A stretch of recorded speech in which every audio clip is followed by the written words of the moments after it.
holes, the cosmos, space, and time travel, medicine, robotics, science, and technology. Professor Michio Kaku, theoretical physicist, graduated from Harvard University summa cum laude and first in his physics class. Received his PhD in physics from the University of California at Berkeley. And now, professor of physics at City University of New York for 30 years. His goal? To complete Einstein's dream of a theory of everything, to derive an equation, to summarize all the physical laws of the universe.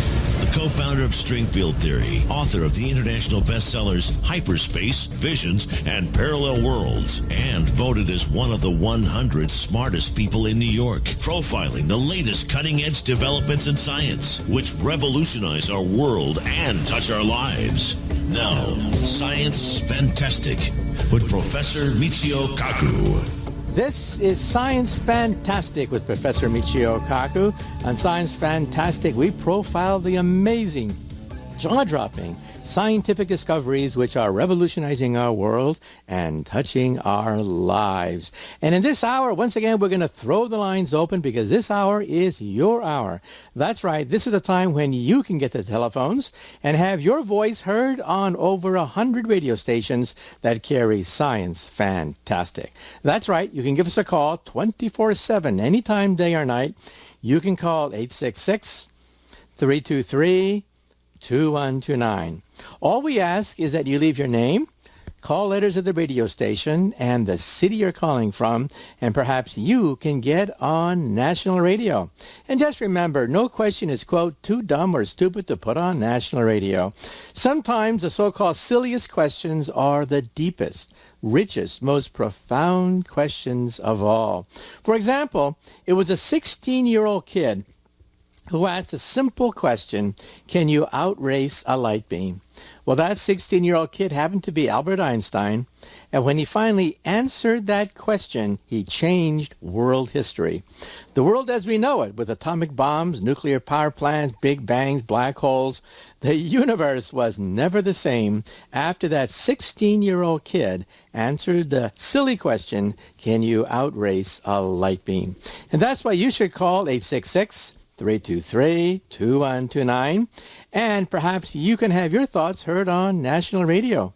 Hey, look, perhaps it's 4 o'clock in the morning, and you can't go to sleep, but you have this brainstorm of an idea, and you just have to talk to somebody, but there's no one to talk to. It's just you and the radio at 4 o'clock in the morning. Well, you can talk to me. You can give me a call at 866-323-2129. Or perhaps you're at the dinner table with your kids, and your kids ask you a homework problem that leaves you stumped. Well, why not put them on radio? Why not have them give me a call to ask that homework assignment on national radio? Once again, the number to call is 866-323-2129. And also, I'm always on touring. I was just in Los Angeles, I was in Texas, and perhaps I'll be in a city next to you autographing a copy of my latest book, The Future of the Mind. And after that, you can go to eBay and auction off my book for money. That's right, you can actually make money by getting an autographed copy of my book. The book is called The Future of the Mind, now in paperback form. Came out 2 years ago, hit #1 on the New York Times bestseller list. And it's a book that talks about the latest developments concerning the brain, the mind, and computers. Did you know the United States Pentagon has dumped $150 million to connect the mind of injured GIs from Afghanistan and Iraq, hook them up to computers so they have the gift of life once again? And that the Pentagon has authorized a $50 million contract to go to the development of a memory chip. Think about this, a memory chip to help our GIs who may have memory impairment because of going to Iraq or Afghanistan. These are just some of the hundreds of incredible discoveries being made about the mind because of physics. Physics allows us to probe right into the thinking brain. We shoot radio into the living brain. We listen for echoes in the form of MRI scans. And bingo, we can actually see thoughts ricocheting inside the living brain. Or Freudian psychology. Maybe you learned it in high school or college. People thought, hey, come on, give me a break. No one can prove or disprove Freudian psychology. All this mumbo jumbo about ego, id, libido, parts of the brain. Well, we can actually now do that. We can actually see the ego at work. We can actually see the superego at work. We can actually show that, well, yes, much of Freudian psychology is fake, but some of it is profoundly correct. The unconscious mind, yes, we can see it in action now. And the libido, the id, the superego, yes, we can see them in action as well. Anyway, the book is called The Future of the Mind, now in paperback form. Okay, well, once again, you can get on Science Fantastic by calling 866-323-2129. Okay, well, moving right along, let's take the first listener phone call. Yes, I'd like to know how fast the universe is expanding. Is it at the speed of light, or is it the speed of my old Chevy? And where is it expanding to? Is there an empty void that it is expanding into? Thank you. Well, you ask a very interesting question, because if the universe is expanding, most people would say it's expanding into something. But, well, if the universe is everything there is, then how can it expand into anything else? Because the universe is everything there is. Well, there's several ways you can look at it. If you look at the universe as a balloon, and we astronomers and physicists always take the image of a balloon, and you expand the balloon by blowing it up, that's the expanding universe. However, what is the balloon expanding into? If the surface of the balloon is the universe, and that's everything there is, then the balloon is obviously expanding into another dimension, the third dimension of a balloon. Well, we think that our universe is three-dimensional. Length, width, and height typify every point of our universe, but it is expanding into another dimension, into hyperspace. In fact, in string theory, which is what I do for a living, we can actually calculate the number of these dimensions, and it's 11. So our universe is basically a bubble floating in a much larger universe. So we have the Big Bang Theory, given to us by Albert Einstein. And the Big Bang Theory says that, yes, there was a cosmic explosion that created the universe, and we can calculate the velocity of the explosion.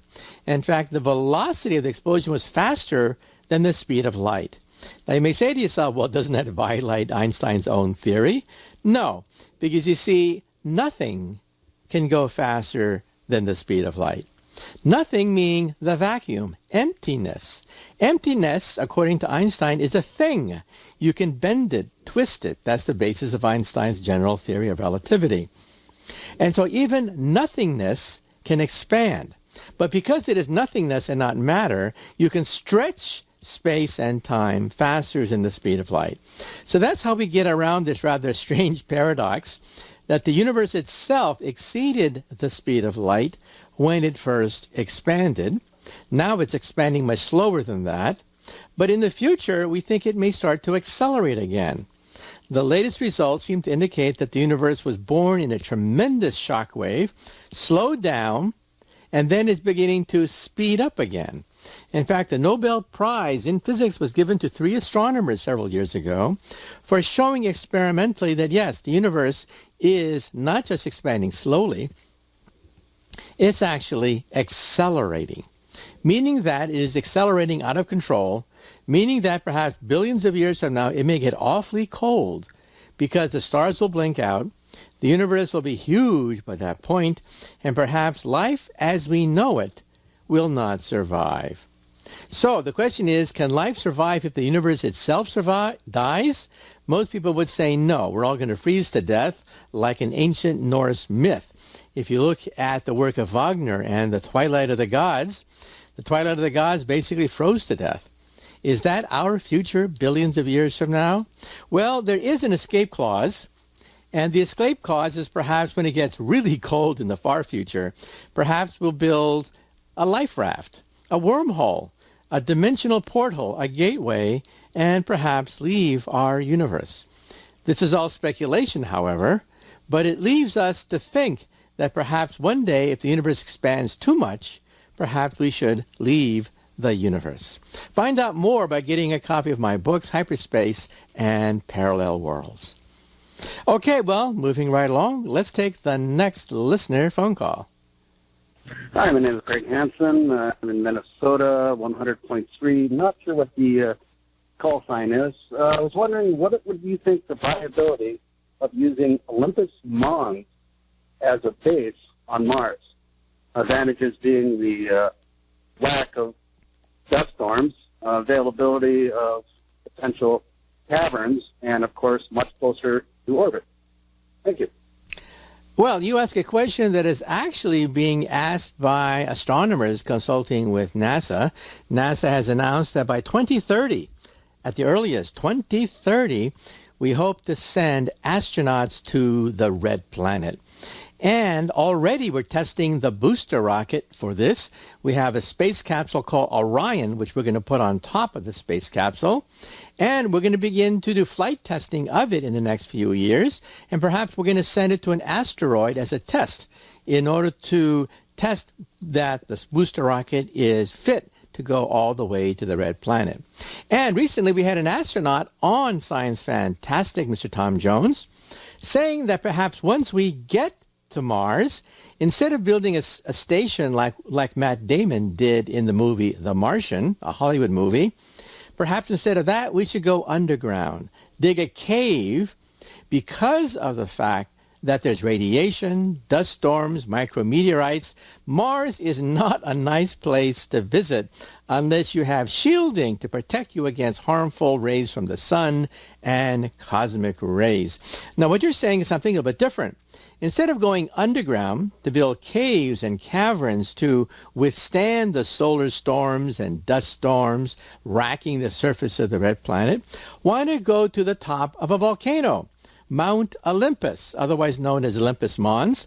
Olympus Mons is so big, it would extend from New York City to Canada if it were to be placed in the United States of America. It is the biggest volcano on 4 planets, as far as we can tell. The biggest volcano if you consider Mercury, Venus, Earth, Mars. And it is one of the highest points on Mars. And so what you say is, why not have a space station on Mount Olympus, Olympus Mons? Well, also there are caverns there. Caverns probably caused by lava tubes. Whenever you have a volcano, there are tubes, rivers of lava that melt into the soil. And these lava tubes eventually cool down and solidify. And some people have thought that maybe one day on the moon, we could have our astronauts live in lava tubes, because the moon also has high radiation fields. The moon also has micrometeorites, lack of oxygen, and is a pretty hostile environment for astronauts. Well, yeah, I think it's an idea. However, I think it's not practical for a few reasons. First of all, this is the top of a volcano. It is a huge, gigantic volcano, and to land on it would be quite difficult because you want to land on something that's very, very flat. In fact, if you've seen the places where the rovers have landed, you realize that they're quite ordinary and boring. Why? Because we want boring places to land on. We don't want to land on interesting places because the rover could turn over, it could collapse, it could fail. And if you're on the top of a volcano and you slip, oops, you're going to fall all the way down the side of one of the largest volcanoes on 4 planets. So it is an interesting idea, but it's an idea that I don't think is practical. However, the practical idea is to find a cavern, perhaps a lava tube left over from an ancient volcano, but a volcano that left not much of a crater. You want a very boring terrain. You don't want your rover to tip over. You don't want your rover to encounter all sorts of jagged rocks. You want it to be as boring as possible so that it would survive the landing and provide a place for astronauts of the future. Okay, well, let's take a short commercial break. Once again, you are listening to Science Fantastic with Professor Michio Kaku. Give us a call at 866-323-2129, and perhaps you can have your thoughts heard on national radio. That's right. Write the number down. 866-323-2129 is the number to call.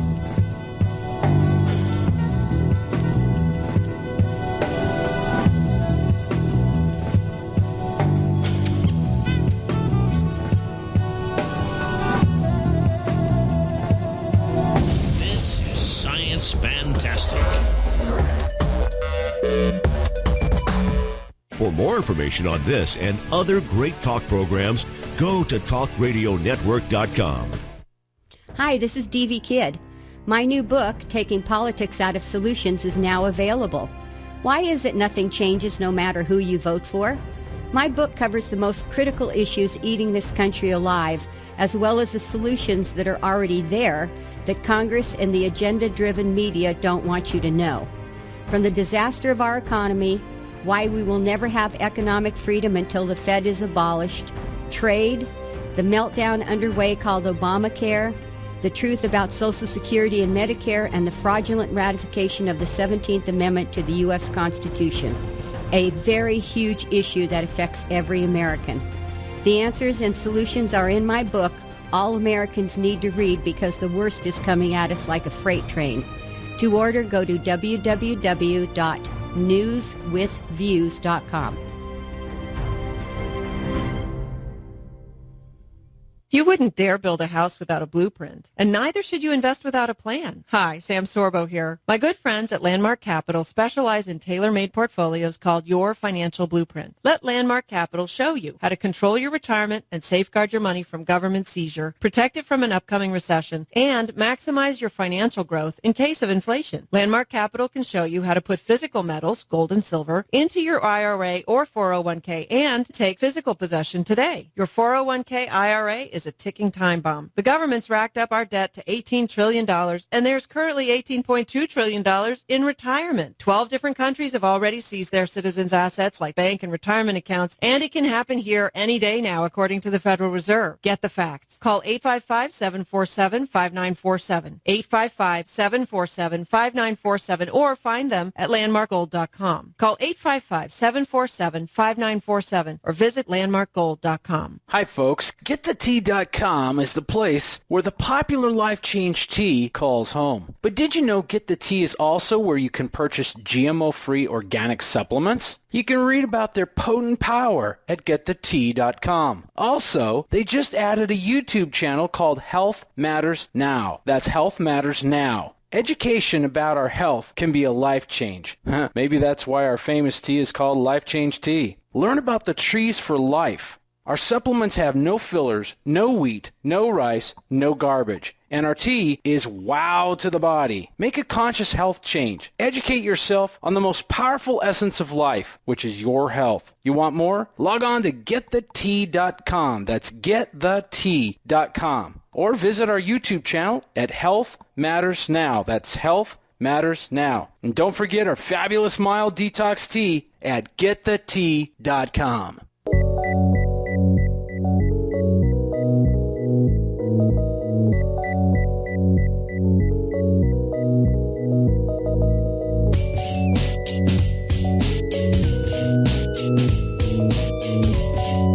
This is Science Fantastic. Welcome back to Science Fantastic with Professor Michio Kaku. It's open mic in this hour.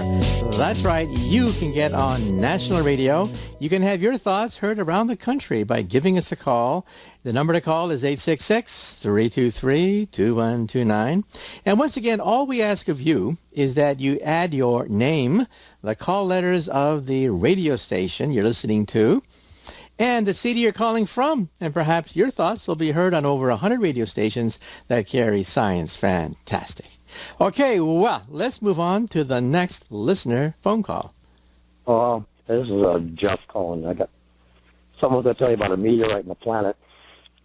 The planet actually is created with an atmosphere and orbital body. And meteorites out there don't have any. Of course, the sun has one too, but it's actually applied by the boy and girl stuff that comes from space themselves to actually compress space to put that on there. And of course, one other thing would be the moon would be about as stupid as a meteorite. It really has been factored by human beings before. That's why it's an orbit around the planet. You should think about it as a spaceship. It's a little bit smarter than a dumb meteorite. Thank you. Okay, well, let me try to at least address some of the terminology that you've mentioned in your question.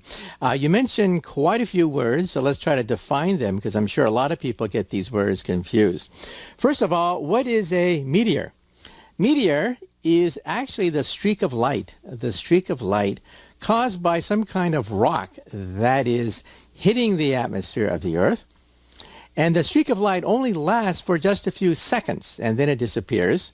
And if you're on a camping trip or you live out there in the countryside and you look up, every 5 minutes or so, depending upon where you're looking, you'll see this streak of light go right across the entire night sky.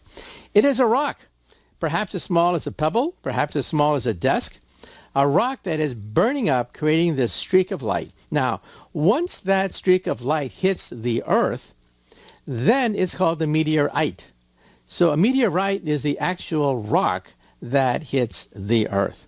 So once again, the meteor, believe it or not, is just a streak of light racing across the night sky. And the meteorite is the actual rock once it hits the Earth. And then what is the difference between that and a comet and a planet? Well, first of all, comets are very different. They linger in the night sky for weeks, months, freaking out people. The ancients thought that comets signaled the death of the king. The most famous example of this was in 1066, the most famous year in all of British history, when William of Normandy conquers England. Well, just before the Battle of Hastings, there was a comet that sailed over the battlefield, freaked out the troops of King Harold, paving the way for the victory of William the Conqueror, who created the modern dynasty of England. Well, it turns out that comet was Halley's Comet. Comets we now know are not just pieces of rock. They're gigantic icebergs, dirty snowballs in outer space, mainly made out of ice and some rock. And they can linger in the night sky because they don't vaporize when they hit the atmosphere. They're well outside the atmosphere of the planet Earth. And the tails of these comets can be hundreds of millions of miles long. So we're talking about something quite different from a meteor. A meteor, once again, is usually caused by a small little rock that goes racing through the atmosphere. Comets are caused by gigantic icebergs way outside the atmosphere of the Earth. And then, next, what is an asteroid? Well, an asteroid is a failed planet that orbits the sun mostly between Mars and Jupiter. So we think that when the solar system originally formed, there was one planet that either broke apart or never quite made it. It was a failed planet. It causes debris between Mars and Jupiter. And some of these pieces of rock hits the atmosphere and they become meteors. Okay, well, let's take a short commercial break. And once again, afterwards, we're going to continue with your phone calls. Give us a call at 866-323-2129 and share your thoughts on National Radio. Because this is Science Fantastic with Professor Michio Kaku. Give us a call, 866-323-2129 is the number to call. You're listening to Science Fantastic. Well, I've wrestled with reality for 35 years, Doctor, and I'm happy to state I finally won out over it.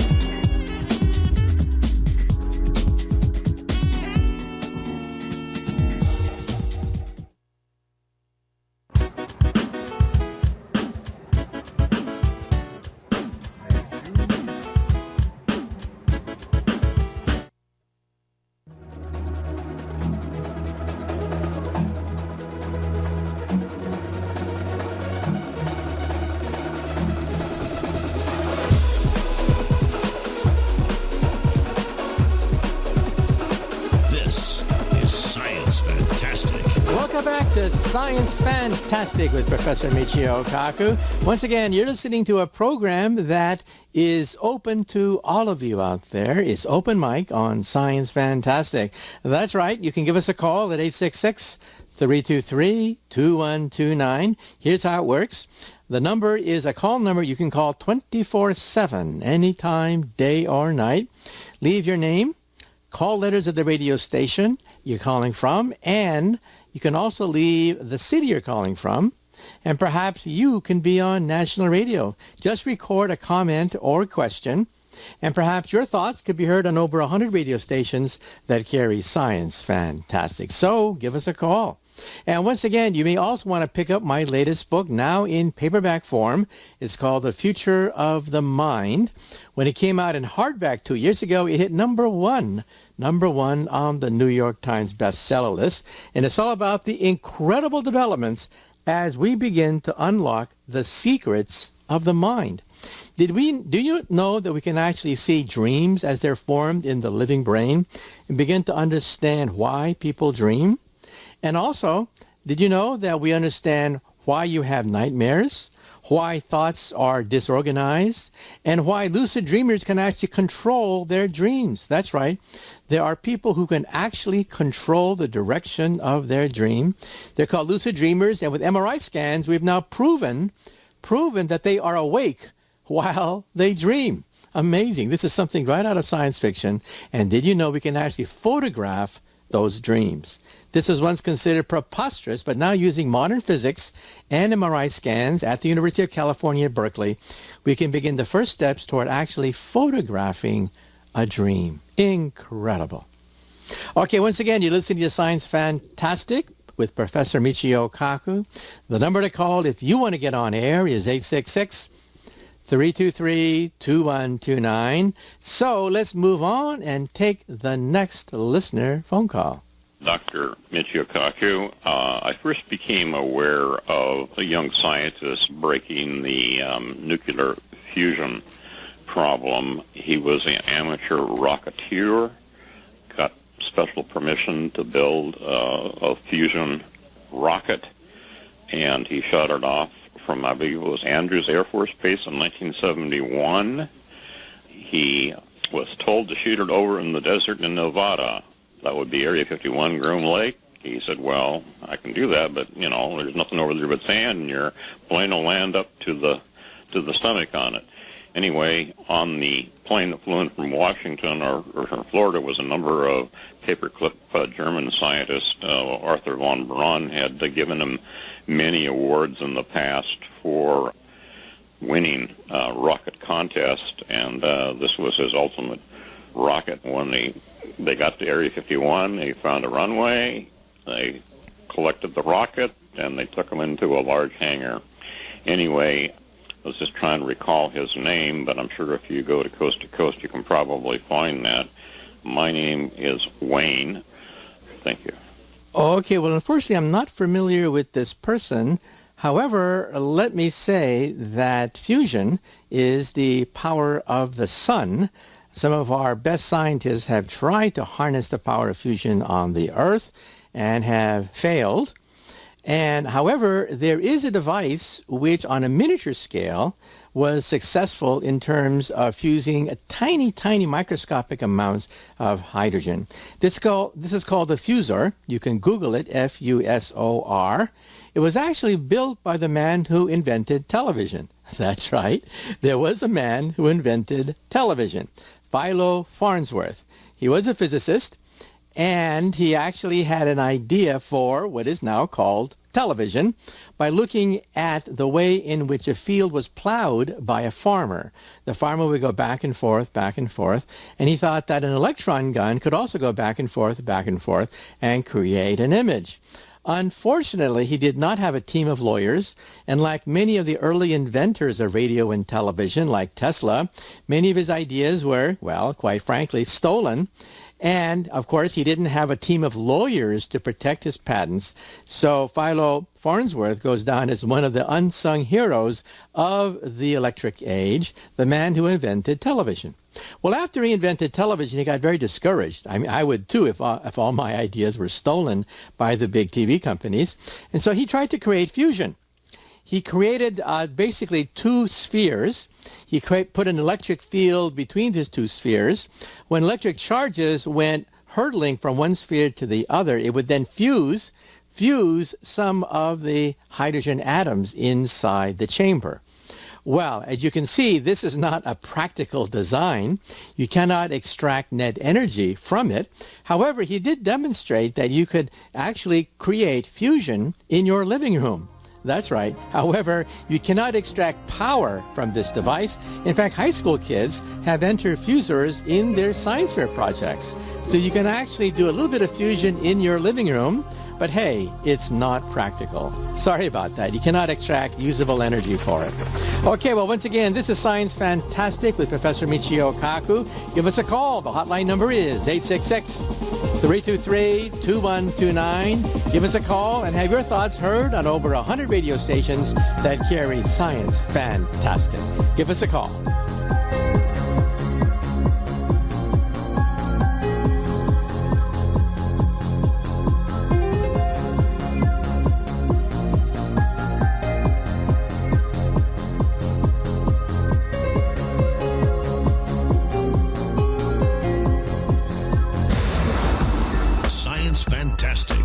Professor Michio Kaku. For more information on this and other great talk programs, go to talkradionetwork.com. Spread the word. Now there is powerful nutritional support for migraine sufferers. It's estimated that 35 million people suffer with migraines. Are you or a family member one of them? Well, now there is MigRelief by Akeso Health Sciences. MigRelief is a safe and healthy, non-prescription dietary supplement recommended by neurologists, pharmacists, and pediatricians to address the nutritional deficiencies in both adults and children over 2 with migraines. Just take 2 capsules a day of MigRelief for 3 months and see the amazing difference it can make in your life, or get your money back. No questions asked. There's nothing to lose. Akeso Health Sciences MigRelief has been helping people just like you for 20 years. Try MigRelief and get your life back risk-free with just one call. Call 1-800-MIG-7354, 1-800-MIG-7354, or go to MIG911.com. You wouldn't dare build a house without a blueprint, and neither should you invest without a plan. Hi, Sam Sorbo here. My good friends at Landmark Capital specialize in tailor-made portfolios called Your Financial Blueprint. Let Landmark Capital show you how to control your retirement and safeguard your money from government seizure, protect it from an upcoming recession, and maximize your financial growth in case of inflation. Landmark Capital can show you how to put physical metals, gold and silver, into your IRA or 401k and take physical possession today. Your 401k IRA is a ticking time bomb. The government's racked up our debt to $18 trillion, and there's currently $18.2 trillion in retirement. 12 different countries have already seized their citizens' assets like bank and retirement accounts, and it can happen here any day now, according to the Federal Reserve. Get the facts. Call 855-747-5947, 855-747-5947, or find them at landmarkgold.com. Call 855-747-5947 or visit landmarkgold.com. Hello. My name is Roy Masters. I'm an English veteran who's been witness to history and proud to become an American citizen. Because in America, free thought was encouraged and being truthful mattered more than being nice. My America was truly politically incorrect in all the best ways, which is why we were blessed. But things have changed, and Americans don't think American anymore. Even though I still speak with an English accent, my heart thinks American. My voice speaks American. And that is freedom. Please join me on my daily radio show Advice Line, Monday through Friday, and I will help you to reclaim our country. Let me help you find the courage to think and speak American again. Please download my radio show app, available now at the Apple App Store and Android Google Play. Thank you. The Foundation of Human Understanding is a 501c3 church.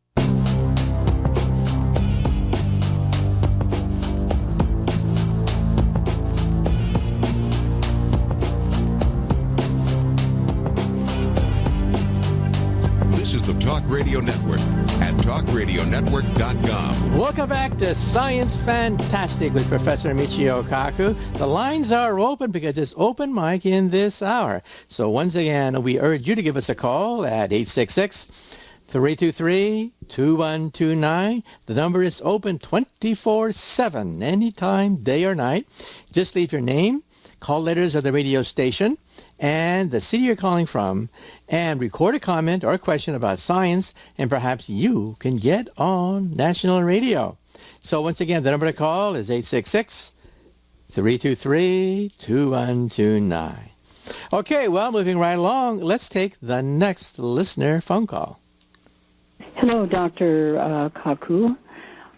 This is Lynn Sun calling from Guam in the Marianas Islands. I was struck by your interview immediately after the meltdown of the Daiichi 1 in Fukushima, when you claimed that the only solution to ending the meltdown and containing the radiation was to have a complete coverage of the facility in Fukushima with cement, much as they did with the Chernobyl disaster, covering with cement. What are your feelings now about containing the leakage of the radiation in Fukushima? There has been no discussion worldwide, at least in the media, about how to deal with the containment of the radiation, which continues to leak into the Pacific. It affects us here on Guam, in the Pacific, and of course leaking throughout the Pacific into California, and we are very concerned. What do you think should be done? Thank you so much, Professor. Well, you're absolutely right. The agony of having 3 simultaneous meltdowns in Fukushima 5 years ago, the agony is still with us. The government and the utility have admitted that they have made almost no progress in terms of dismantling the melted reactors. Well, let me take a short commercial break, and after the break, we'll give you a rundown as to what's happening or what's not happening at the Fukushima site 50 years after one of the greatest nuclear accidents in modern times. So give us a call. The hotline number is 866-323-2129, and after the break, we'll talk about what is happening at one of the greatest nuclear disasters of all time in Japan. Give us a call. 866-323-2129 is the number to call. This is Science Fantastic. We have thrown everything except the kitchen sink at this reactor and it failed. The time has come to throw in the kitchen sink. And that is what I call the Chernobyl option. What Gorbachev did was he called out the Red Air Force, armed them with helicopters containing sand, boric acid, dolomite, and concrete, and sandbagged the Chernobyl reactor in 10 days. A raging nuclear fire dumping 25% of its core right over the people of the Soviet Union, and he sandbagged it, buried it.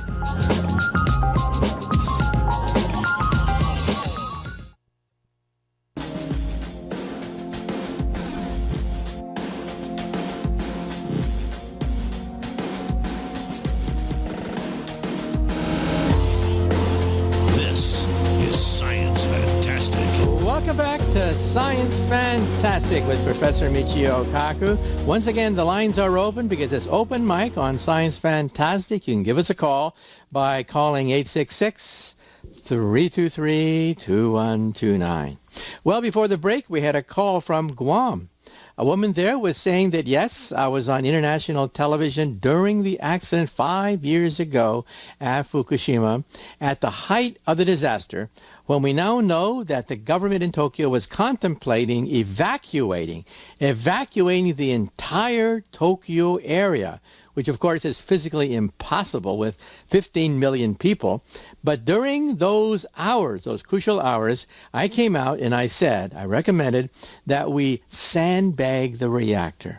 We bury it in concrete just the way the Russians did it in 1986 with the Chernobyl disaster. The Soviets, realizing that the reactor's top had been blown off, realizing that radiation was just being lofted into the environment out of control, that there was a raging fire, that their own crewmen were basically dying of radioactive poisoning, they said sandbag it. How do they do it? They called the Red Air Force. They put lead underneath the airplanes so the pilots wouldn't get irradiated, and they dumped borated sand treated with boron. Boron absorbs neutrons. They sandbagged it by putting borated sand covering the entire reactor in cement. And then I said, at the height of the Fukushima disaster, let's do the same thing in Japan. Unfortunately, they didn't take my advice, though they heard about it. Japanese officials heard about the fact that a physicist, myself, was recommending that they sandbag the reactor.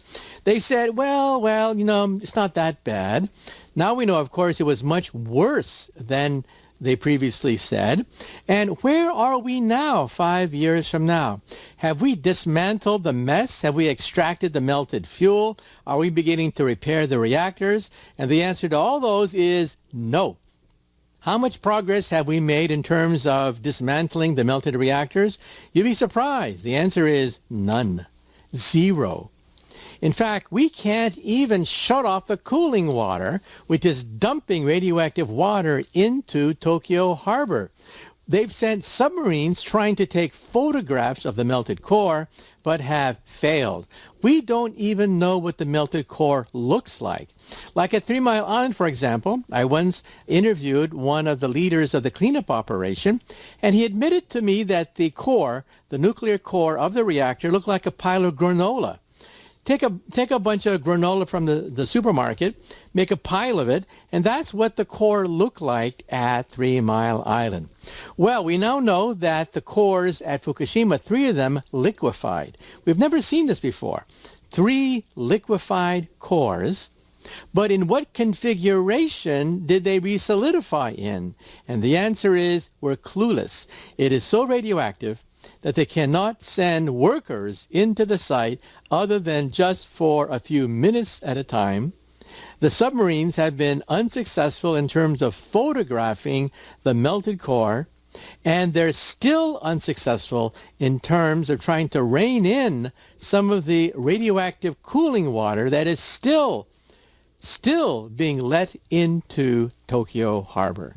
This is unimaginable agony. And how long will it take to clean up the mess? About 40 years. 40 years. This is the estimate, the best estimate of the utility and the government itself. 40 years to clean up the mess. If they had taken my advice 5 years ago, we would have ended the crisis, just sandbagged the whole thing, entombed it in solid borated concrete. Unfortunately, they didn't take the advice, and so we're stuck. We're stuck now with 3 melted nuclear power plants for the next 40 years. In fact, the United States Pentagon got involved. They said, wouldn't this be a great showplace to exhibit our robots? Robots are getting more and more intelligent every year. So why not have a contest? Invite the world's best robot manufacturers to come and exhibit their robots to fulfill a challenge. The DARPA challenge was very simple. The robot would have to drive a car, get out of the car, sweep the floor of debris, and then turn a valve. Very rudimentary things that even children can do. Well, you can see the results of the DARPA challenge on Google.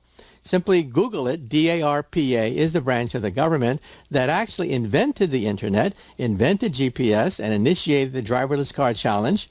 And now they want a robot. They challenged the world's engineers to create a robot that could perform the simplest task. And you know what happened? Almost all of them failed. Only one group, the group from South Korea, was able to carry out just the rudiments, just the basic rudiments of a cleanup operation. So no wonder we're in such a mess. Humans can only be in that lethal radioactive field for just a few minutes at a time.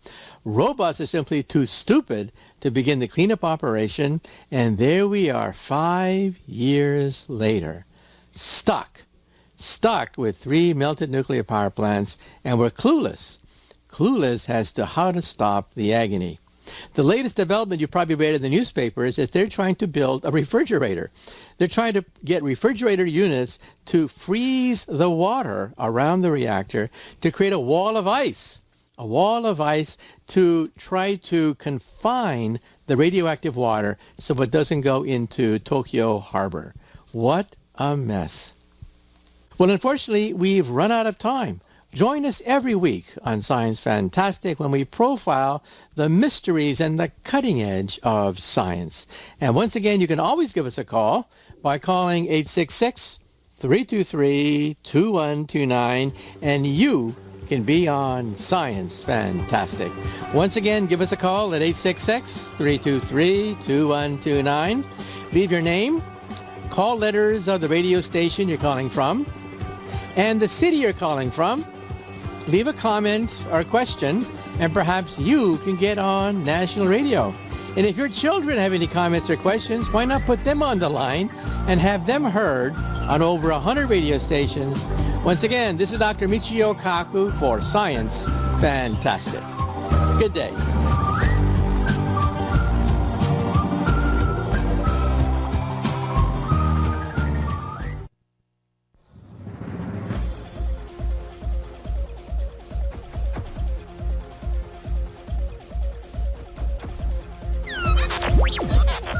Black holes, the cosmos, space, and time travel, medicine, robotics, science, and technology. Professor Michio Kaku, theoretical physicist, graduated from Harvard University summa cum laude and first in his physics class.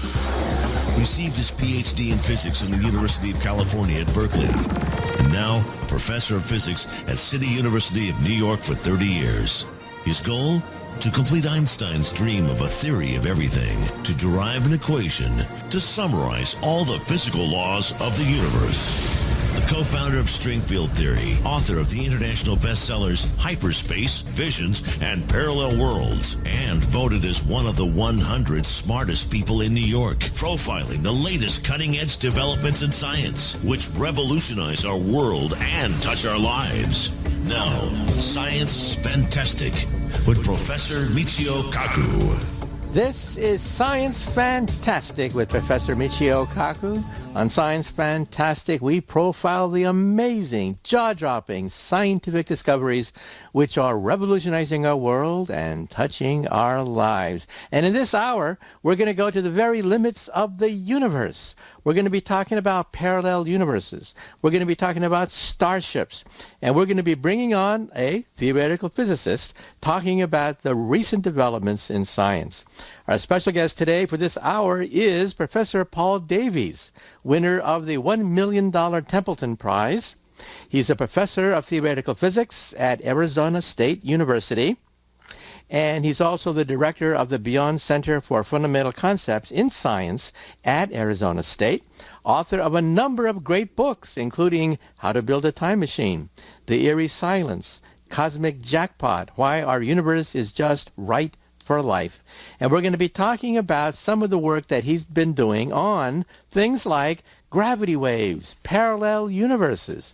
Did you know that we can now conceive of building devices in outer space, gravity wave detectors, that'll detect the instant of creation itself and maybe give us evidence that the baby universe is connected with an umbilical cord to a parent universe, which would explain the origin of the Big Bang itself. Think about that. Think about building a starship.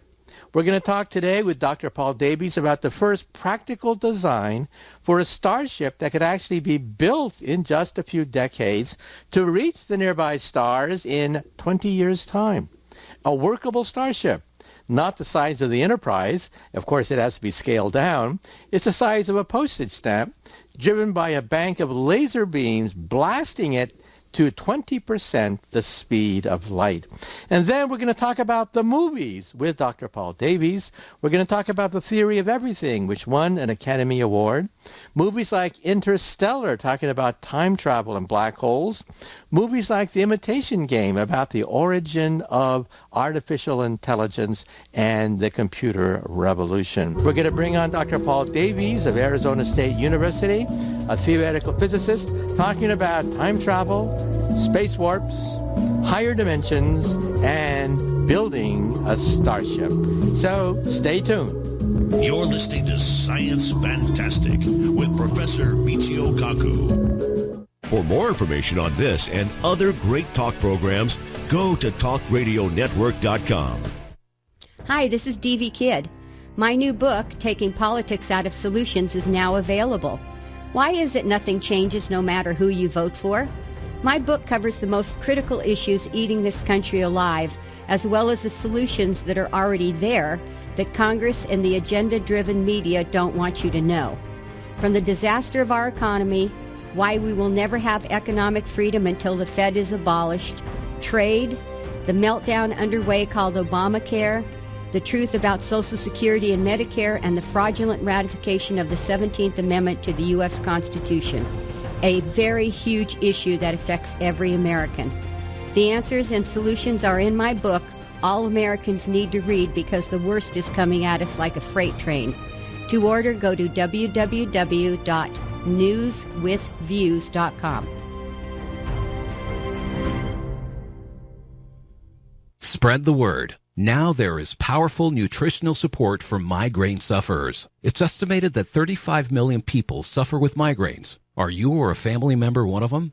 Well, now there is MigRelief by Akeso Health Sciences. MigRelief is a safe and healthy, non-prescription dietary supplement recommended by neurologists, pharmacists, and pediatricians to address the nutritional deficiencies in both adults and children over 2 with migraines. Just take 2 capsules a day of MigRelief for 3 months and see the amazing difference it can make in your life, or get your money back. No questions asked. There's nothing to lose. Akeso Health Sciences MigRelief has been helping people just like you for 20 years. Try MigRelief and get your life back risk-free with just one call. Call 1-800-MIG-7354, 1-800-MIG-7354, or go to MIG911.com. Having a place to go after school will make you a better student.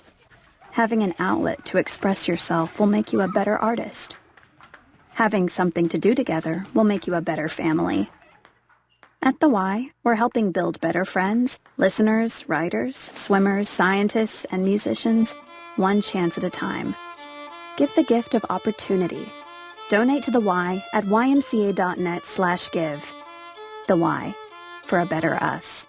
Hello, here I am, Roy Masters, 55 years on talk radio and still saving lives. Please continue helping the Foundation of Human Understanding by simply donating $19.95 per month. Paying it forward plan will continue saving lives into the years to come. I'm a pioneer in helping our troops to overcome the ravages of PTSD without drugs. Go to FHU.com and then click on the donation page. That's FHU.com. The Foundation of Human Understanding is a 501c3 church.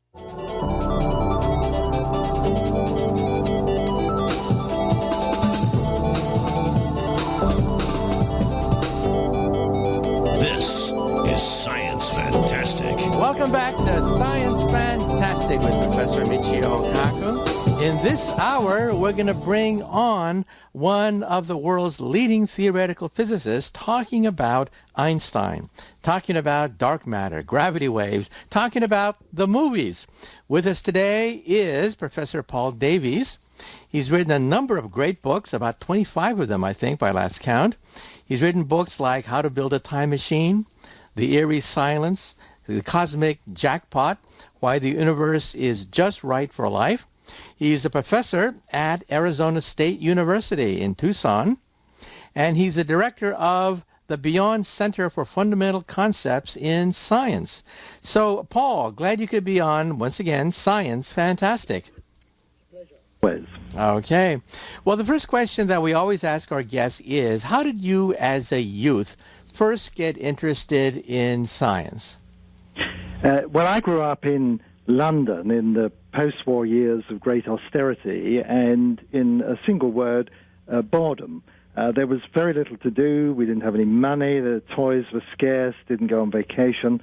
And so for me, science was a form of escapism. I realized that just by looking up at the sky, I could enter a wonderland that most people didn't notice. And I got interested in also atoms and things unseen, inner space as well as outer space. And all this before the age of 11. I like to tell journalists that my career in the direction of astrophysics and cosmology was propelled by none other than Margaret Thatcher, later the Prime Minister of the UK, who gave me a star atlas when I was 16. I still have it with her signature in it. And that was a prize. She happened to be the Member of Parliament in the area where I went to high school. And so that's a nice little story. But already by that age, I was determined to make a career in theoretical physics. I should say, I was the only one in the family. My parents thought I was a bit of a crackpot, and my brother and sister did completely different things. I'm the only scientist in the family, and probably the only one ever likely to be. I see. And what was it about theoretical physics that drew you into the subject? Was there a book, a concept, a role model? What was it that drew you in the direction of theoretical physics? There was a role model, actually. It was Fred Hoyle, who was a famous and somewhat controversial British cosmologist and astronomer at Cambridge University, but he was also very well known for his science fiction. During my formative years, in my youth, he was responsible, for example, for a TV series, a drama called A for Andromeda, which was all about SETI, about the search for extraterrestrial intelligence, about a signal coming from the Andromeda galaxy with the recipe for building a living organism. All this stuff was really fascinating to me. But he wrote a particular book, I think it was called The Universe or Astronomy Now or something, I can't remember exactly what. And I read that in my mid-teens. And I thought, well, he was somebody who could write engagingly, but also address really fundamental questions. And I've always been interested in the deep issues of existence, not so much the technicalities here and there, although you have to deal with those if you're a professional scientist. But I've always been compelled by asking the great questions like, how did the universe come to exist, and are we alone, and how will it all end? What am I doing here? Those have been the things that fascinated me. So I was naturally drawn to big question subject areas like cosmology. And now that you mention it, when I was a child, I read I guess it was called The Black Cloud by Fred Hoyle, and it was an intelligent cloud, a gigantic cloud in outer space that was intelligent, and it had a mission to find out the origin of the universe. But I read at the end of the book, and of course, it doesn't give the answer. Right. Well, what did happen at the beginning of the universe, right? Well, you see, Fred Hoyle was famous for championing the alternative to the Big Bang theory. In fact, he was the one who coined the term Big Bang in the early 50s as a term of derision for people who thought the universe popped up all in one go. He wanted the universe to have existed forever and ever, and as it expands, for matter to be continually created instead of in one great bang as time goes along. Now, this was very popular in the 50s and 60s, but by the end of the 60s, it had fallen out of favor, largely because of the discovery of the heat radiation from the Big Bang, the fading afterglow of that first initial burst. And that radiation would be very hard to explain if you suppose that the universe had always existed in more or less its present form. Yeah, but still, I think Fred Hoyle should have won the Nobel Prize for nucleosynthesis, but according to legend, one of the reasons why he did not get the Nobel Prize was because he criticized the Nobel Prize committee for bypassing a woman, Jocelyn Bell. And, right. Now, Fred was a very controversial figure, both within Cambridge University, where he had a number of detractors, a number of supporters, but nationally and internationally. So he would champion various causes, some of them worthy, some of them, frankly, off the wall. And so at the time when the Nobel Prize was awarded to his collaborators for work on nucleosynthesis, that is how the chemical elements get cooked inside stars, that's where they come from. He worked out a lot of the details of that in the late 40s and early 50s. At the time that Nobel Prize was awarded, Fred was saying that many of the diseases that we're familiar with, like influenza, for example, the viruses for those are coming from space, not from other species or other individuals, but coming down from the sky, and that was considered beyond the pale. So Fred was never afraid of championing causes that were against the mainstream, swimming against the tide, I guess is what I'm trying to say. And a lot of people don't realize he didn't retire. He actually resigned his chair at Cambridge University in 1972. I was there at the time, and he sort of stormed off and lived life as a semi-recluse in the northwest of England in the mountains. Is that right? I didn't know that part of the story. Okay, well, let's just jump right into some of the big stories of the past few months. Gravity waves. That hit the news a while ago. Einstein predicted them to exist in 1916, and it took 100 years for physics to finally catch up with Einstein. So tell us a little bit about gravity waves. Why the big fuss about them? A very fitting story, I think, that pretty much exactly the centenary of Einstein's prediction of gravity waves, they were finally detected. Now, this is a subject dear to my heart.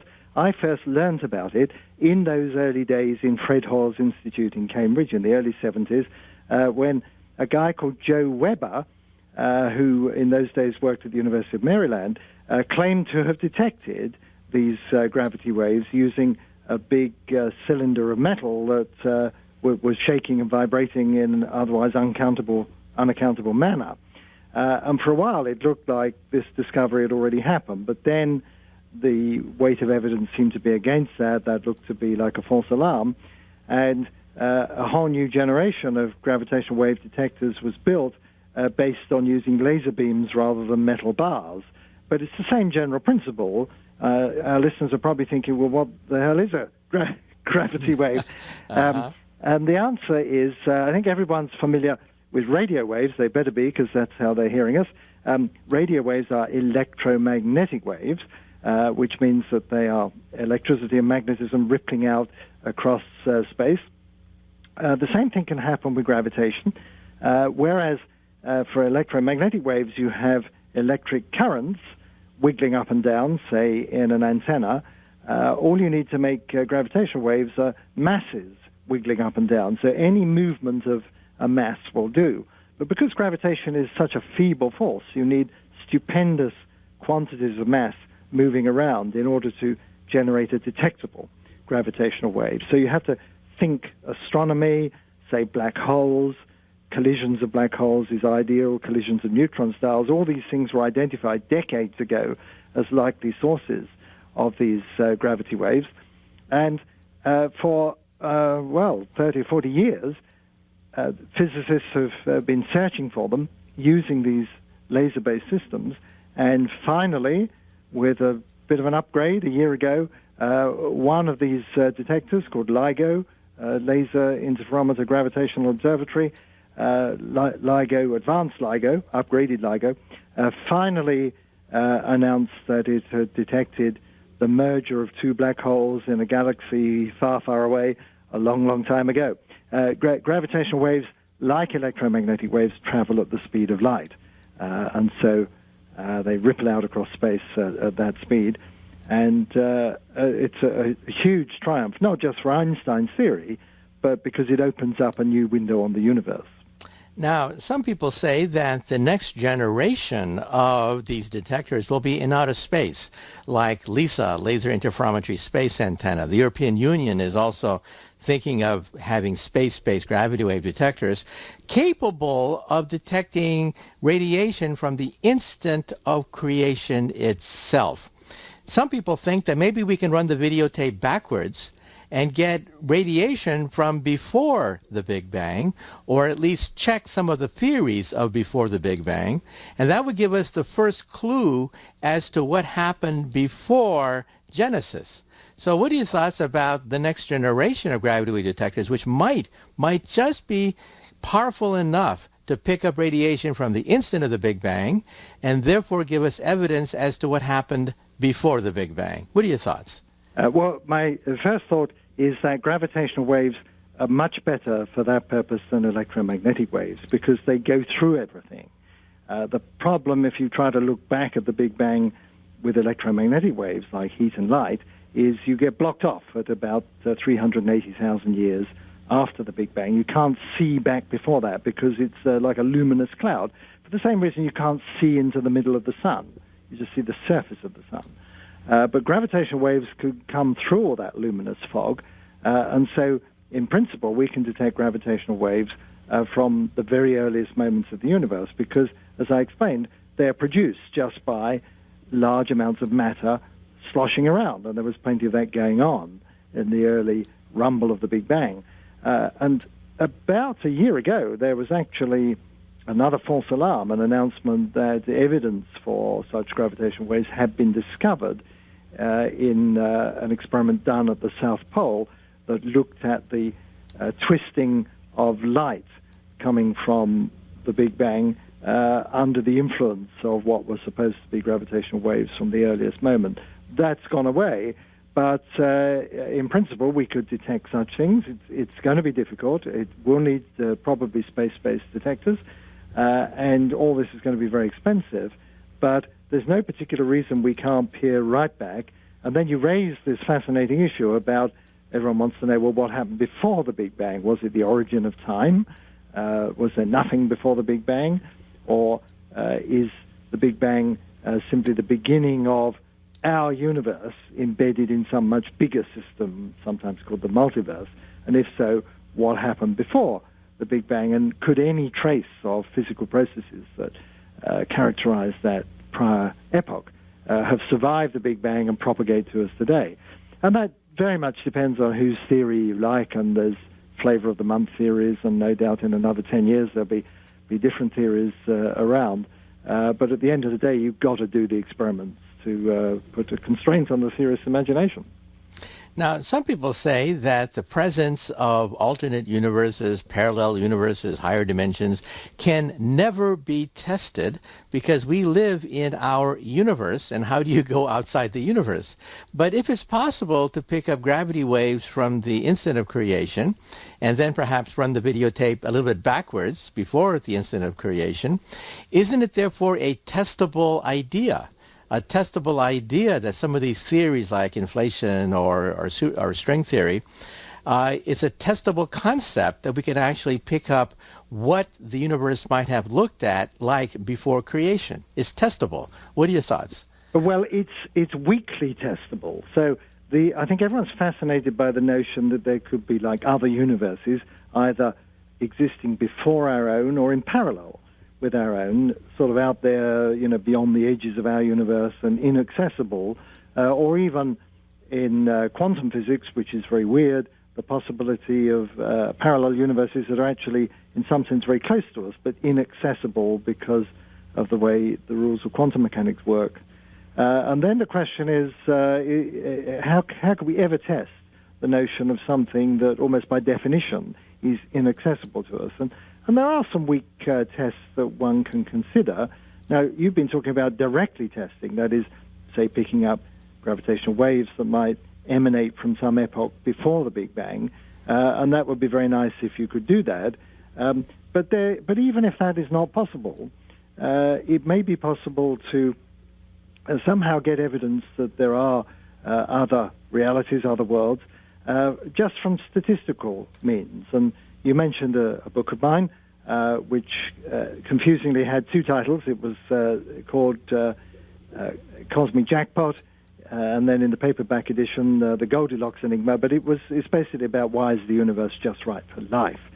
And the way that works is that I think most scientists are aware of the fact that the laws that govern our universe can't be changed by very much, and there still be life here and observers like us to reflect on the meaning of it all.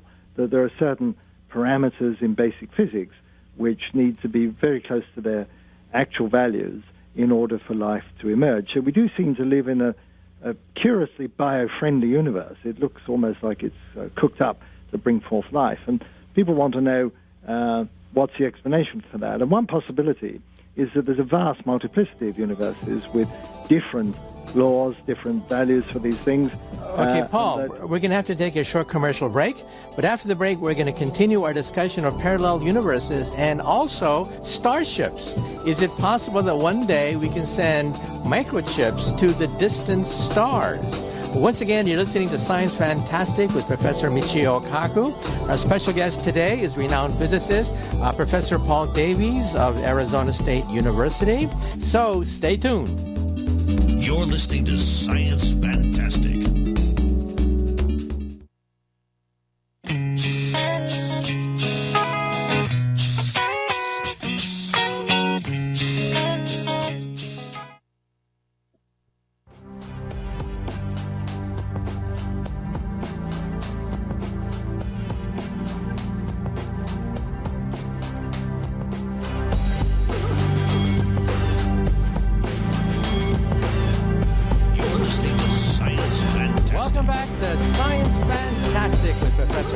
Michio Kaku. In this hour, we're very delighted to have with us Professor Paul Davies of Arizona State University. He's the author of a number of great books in theoretical physics, including How to Build a Time Machine, The Eerie Silence, Cosmic Jackpot, Why the Universe is Just Right for Life. And he's the winner of the $1 Million Templeton Prize. And he's also the director of the Beyond Center for Fundamental Concepts in Science at Arizona State University. Well, Paul, when we last left off, we were talking about parallel universes, a subject that is dear to the hearts of science fiction writers, but most scientists would say, bah, humbug. How can you possibly measure something outside the universe, which by definition is outside our testable means? One possibility is to look for evidence of radiation, gravity waves, emitted at the instant of the Big Bang, but you also mentioned some other indirect ways that we might test this idea of a multiverse of universes. So could you elaborate now? Yes, so in a favorite version of this other universes theory, the other worlds out there beyond the edges of our universe have different laws and different values for various fundamental constants. So, for example, if you don't like the mass of the electron, well, you go far enough over there, you'll get to a universe that has heavier electrons. Or if you're unhappy about the strength of the weak nuclear force, well, go in the other direction, you might find a universe that's got a weaker weak nuclear force, and so on. And the idea is that only in a tiny fraction of those would all those numbers come out just right for life, Goldilocks-like. And so as we live in such a universe, is that the best explanation? Well, you can make a statistical prediction. You can say that if we imagine there's this very large assembly of universes and just randomly distributed laws and numbers like that, then there are certain things that we should find when we investigate more closely. That is, when we measure the values of various constants that appear in our universe, like the strength of the dark energy would be a very good one. This is the energy that is causing the universe to expand faster and faster and faster. It's got a very small value compared to what theory might predict. And one possible explanation for that is that if it were any larger, there could be no living thinking beings like us to worry about it. So this is like a statistical fluctuation. But from the theory of statistics, we know that fluctuations have certain properties. And so we could make predictions about, as we measure the value of this dark energy more precisely, what we should find in relation to the other things we know about the universe. So this is not a very strong, it's a rather indirect way of testing for the existence of other universes, but it is meaningful. Statistical tests are meaningful. Okay, well, moving right along, let's talk about another headline that was recently made by Stephen Hawking and some billionaires who are backing the idea of building a starship. Not like the Enterprise, a gigantic device that would cost trillions of dollars, but parachute-sized starships the size of a chip, a computer chip that you would send by laser beams to Alpha Centauri. So I understand that you were also part of this. So tell us a little bit about the idea of building a starship with a parachute. Right. The person who is financing this, Yuri Milner, is one of the great scientific philanthropists of our age. He's put immense sums of money into a number of projects, including SETI, the Search for Extraterrestrial Intelligence. But I was with him and a group of other people about 2 or 3 weeks ago in California to talk about his latest brainchild, which is to, as you said, send a very small payload to the stars using laser beams to propel them. And so this is how this works. When we normally think of traveling to the stars, we do think of some sort of gigantic spaceship, but you just want to send a probe there. And because miniaturization has progressed in leaps and bounds, as we know from Earth-based technology, it's possible to imagine a space probe that weighs no more than 1 gram, that if you could accelerate it to 20% of the speed of light, would reach the nearest star, Alpha Centauri, in about 20 years. And when it gets there, the idea is that even such a small size, it could gather important data, maybe even imaging, and beam that back to Earth. Now, you wouldn't want to base everything just on one single little chip. So the idea would be to send a swarm of them, and maybe only a handful would get through.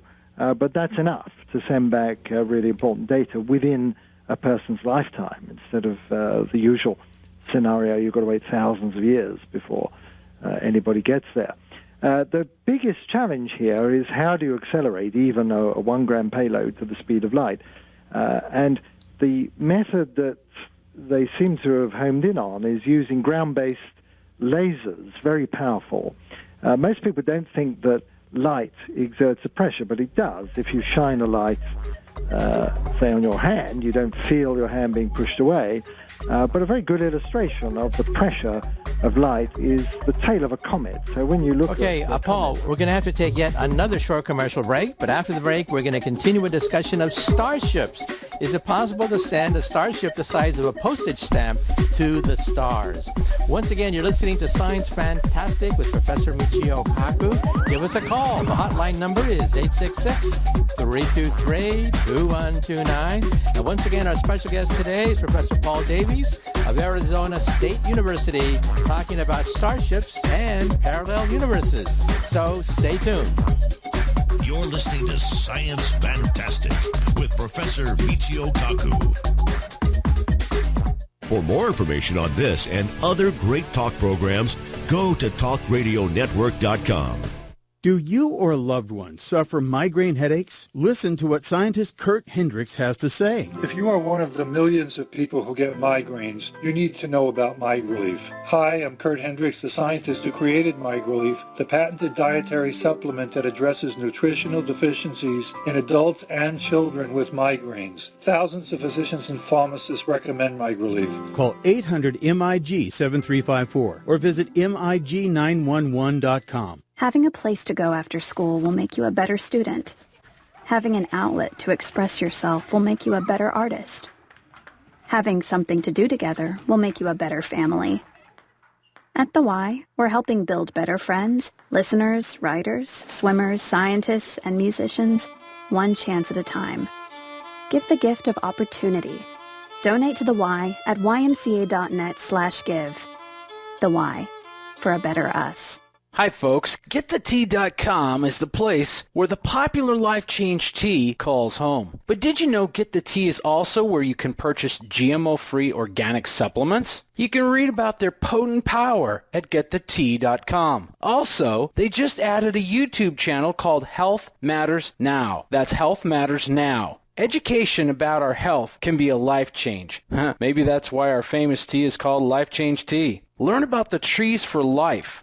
Our supplements have no fillers, no wheat, no rice, no garbage. And our tea is wow to the body. Make a conscious health change. Educate yourself on the most powerful essence of life, which is your health. You want more? Log on to getthetea.com. That's getthetea.com. Or visit our YouTube channel at Health Matters Now. That's Health Matters Now. And don't forget our fabulous mild detox tea at getthetea.com. Hello, I'm Roy Masters. In spite of the fact I dislike asking for financial support for my listeners, I realize the consequence of failing to do so. I will have denied my listeners the second chance to express the grace of paying forward the benefits they receive through my radio program and the Foundation of Human Understanding, the organization I founded over 50 years ago. Your support will make a vital difference with the pledge as little as 63 cents a day throughout this year. Consider a donation of $19.95 per month or whatever you can afford and help me help others, especially our returning heroes. So for the sake of the military and millions of broken lives, if you haven't done so already, pay it forward,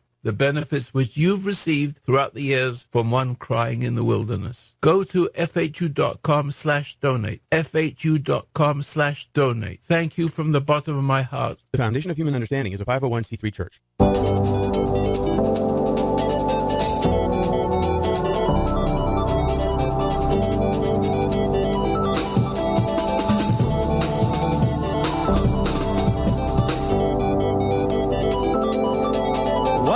to Science Fantastic with Professor Michio Kaku. Our special guest today is Professor Paul Davies, theoretical physicist at Arizona State University, winner of the $1 Million Templeton Prize, author of a number of great books, including The Eerie Silence and Cosmic Jackpot, Why Our Universe is Just Right for Life. Well, Paul, when we last left off, we were talking about a proposal to build a starship, a real starship, not the size of the Enterprise, but the size of a postage stamp that is propelled by laser beams. I went through the math, and it looks as if it's possible, but you have to have 100 gigawatts of power. That's 100 nuclear power plants generating energy to propel this object to the stars. So the question is this practical? Well, I think it's just about practical. The issue, I think, is not so much with the energy, because you don't want continuous output of that sort of huge amount. What you want to do is to accumulate energy from a power plant and then store it and release it in one great pulse, or series of pulses that might last 20 seconds or a minute or something. So there's a huge acceleration because you're getting up to 20% of the speed of light in that period of time. But it's been shown that the sort of electronic components that are going to go into this thing can withstand those sorts of accelerations. So that isn't an issue.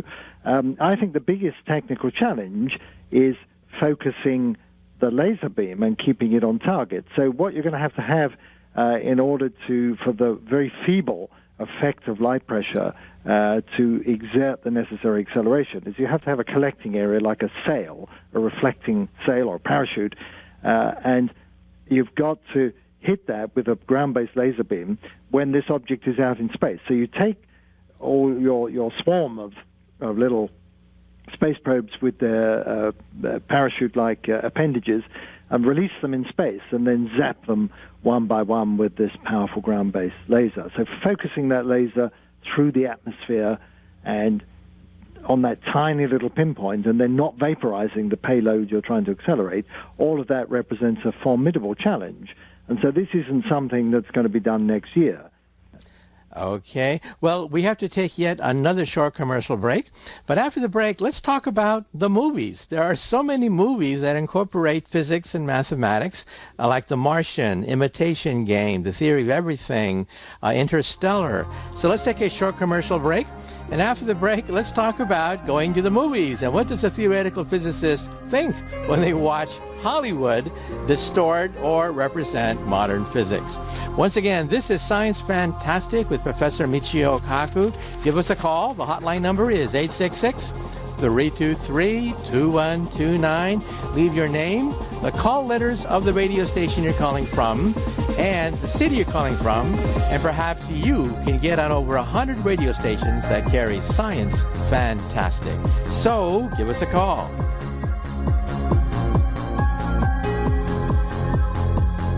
You're listening to Science Fantastic.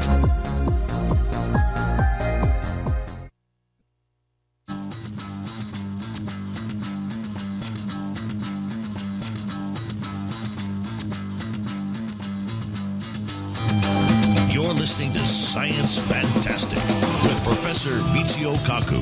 Welcome back to Science Fantastic with Professor Michio Kaku. Once again, we have with us on the line Professor Paul Davies, author of a number of great books in physics and cosmology, including How to Build a Time Machine, The Eerie Silence, and Cosmic Jackpot, Why Our Universe is Just Right for Life. He's a professor of theoretical physics at Arizona State University and director of the Beyond Center for Fundamental Concepts in Science and winner of the $1 Million Templeton Prize. Well, Paul, let's now go to the movies. Most of the time, we physicists have to cringe watching how science is distorted by the media. But let's talk about some of the positive examples. For example, The Imitation Game, about the life of Alan Turing, one of the founders of the modern computer and artificial intelligence. What are your thoughts about The Imitation Game? First of all, you're completely right that we sit and cringe for most of the movies, but The Imitation Game, I thought, was done very well. there was a little bit of departure, I think, from historical reality, not in the science or the mathematics, but just in the personalities. When the big breakthrough in decoding the German Enigma code during World War II came in a flash of inspiration in a pub near to Bletchley Park, which is where Turing and the other scientists were beavering away. I feel a strong affinity to this particular movie because my brother, who worked for English Heritage for many years, was instrumental in providing a grant for Bletchley Park to be restored and turned into a museum. And so he and I and other members of our family did a VIP tour there a few years ago. Is that and right? The curator rolled out the red carpet and let us play with a few Enigma machines and inspect some of the reconstructed equipment. And we got the inside story on Alan Turing and his unusual habits of work. And I thought that the movie captured really rather well the combination of genius and eccentricity that Turing represented, and also the monumental and heroic effort, all going on in secret, of cracking this Enigma code and other codes as well, and kept secret for the duration of the war, and in fact for many years afterwards. It was only dimly recognized what a significant contribution this had made. Some people think it shortened the period of the war by up to 2 years because of being able to read basically all the German information from their high command. And there's a rumor that maybe you can clarify. Alan Turing committed suicide because he was persecuted by the British government for being gay, even though he was part and parcel of winning the war effort by cracking the German code. And he dipped an apple in cyanide. Some people think, as a rumor, that Apple computers, the symbol of Apple, is an apple with a bite taken out in honor of Alan Turing. But yes, what are your thoughts? Well, I believe that all along. It just seemed such a nice story, but I decided to check on it a year or so ago, and found that this was probably not the correct explanation. It had more to do with the fruit growing in the Silicon Valley area than with Alan Turing. But one never really knows with these icons what the true provenance is. Okay. Now, also, the movie Theory of Everything. I saw the movie, won an Oscar. However, I was a little bit disappointed that it didn't talk too much about the theory of everything. It talked more about the physical affliction of Stephen Hawking. But what are your thoughts about the movie The Theory of Everything? Again, you picked a movie with which I have a strong affinity because I was there through most of the episodes being portrayed in that movie. For example, I went to Cambridge in 1970, and Stephen was just the lad in the wheelchair a few offices along. I knew him very well. I have this distinctive memory of the British tea break is such an important part of life in Britain generally, but academic life in particular. You take a break at a particular fixed time, like, say, 4 in the afternoon, and everybody congregates in one area, and you have some tea and talk, and that's the time when you really interact. And my memory of tea break at the Institute of Theoretical Astronomy, where Stephen and I were young postdocs, was of him propelling his wheelchair backwards. In those days, he could do it himself, down the corridor, and I'd think, it must be tea time. So I loved all those early scenes of Cambridge because it was very true. I also liked the characterization of most of the people. I didn't find the Roger Penrose character very convincing, but Dennis Sciama, who was Stephen's PhD thesis advisor, I knew him very well, and the actor portrays Dennis just like the real Dennis. So it was a trip down memory lane for me. I loved the film. Mm-hmm. And what about the movie Interstellar? That was a movie that actually asked physicists like Kip Thorne of Caltech to be an advisor to do some of the computer simulations of going through a black hole and a wormhole. So what are your thoughts about the movie Interstellar? Well, Interstellar was, of course, a very different sort of movie. So that was really well into the realms of science fiction. And although It's based on some things that we know and love, like black holes and then much more conjectural wormholes, and the notion of time warps and time distortion, and all of this came into the movie in an integral way in the story. It didn't really sort of add up in terms of what the physics tells us and in terms of the logical consistency. There's always a problem about any sort of causal loops or time loops, that you have to get it right. And it's very rare in any sort of movie involving weird effects in time that somehow the consistency of the physics and the narrative that the director wants to portray sit together nicely. So I thought it was a bit of a fudge. But, you know, the special effects were good, and I got carried along in the story. It's not difficult for me to get caught up in a story. I'm a rather emotional person. I often end up crying in movies, even in happy ones. Okay.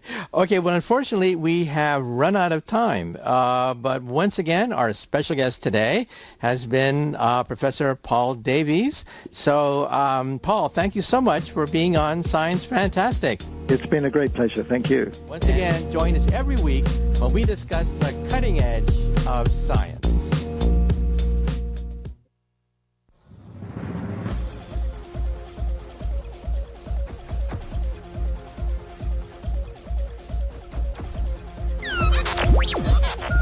Black holes, the cosmos, space, and time travel, medicine, robotics, science, and technology. Professor Michio Kaku, theoretical physicist, graduated from Harvard University summa cum laude and first in his physics class. Received his PhD in physics from the University of California at Berkeley. And now, professor of physics at City University of New York for 30 years. His goal? To complete Einstein's dream of a theory of everything, to derive an equation, to summarize all the physical laws of the universe. The co-founder of string field theory, author of the international bestsellers Hyperspace, Visions, and Parallel Worlds, and voted as one of the 100 smartest people in New York, profiling the latest cutting-edge developments in science, which revolutionize our world and touch our lives. Now, Science Fantastic with Professor Michio Kaku. This is Science Fantastic with Professor Michio Kaku. On Science Fantastic, we profile the amazing, jaw-dropping scientific discoveries that are revolutionizing our world and touching our lives. And once again, in this hour, we're going to throw the lines open because this hour is your hour. This is the time when you can get to the phones and give us a call and have your thoughts heard on national radio. That's right. Give us a call at 866-323-2129. Once again, write this number down, 866-323-2129. And you'll get a recording. Leave your name, the call letters of the radio station you're calling from, and the city you're calling from. And leave a message, leave a comment or a question, and perhaps you can get on over 100 radio stations that carry Science Fantastic. And just remember, no question is, quote, too dumb or too stupid to put on national radio. Chances are, if you have that same question, chances are there are hundreds of other people that also have that same identical question. And so share your thoughts on Science Fantastic. And remember, maybe it's 4 o'clock in the morning and you just can't get to sleep, but something's bothering you.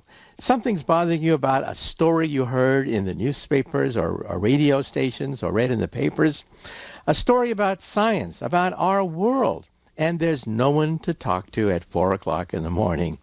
Well, you can talk to me. That number is live 24/7, anytime, day or night. You can give us a call. 4 o'clock in the morning, you can give us a call 24/7.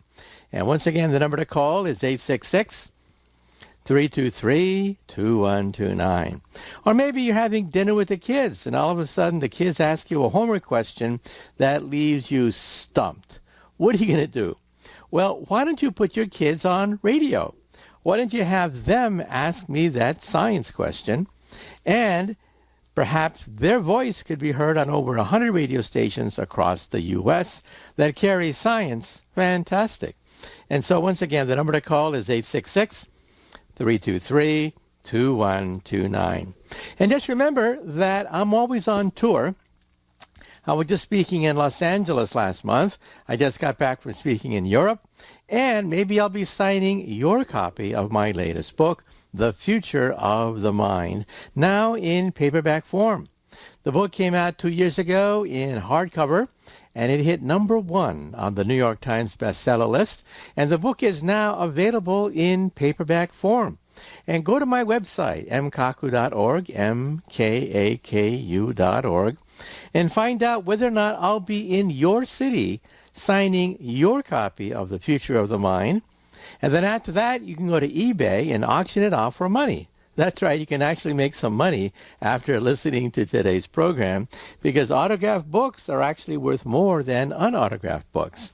And once again, the book is called The Future of the Mind.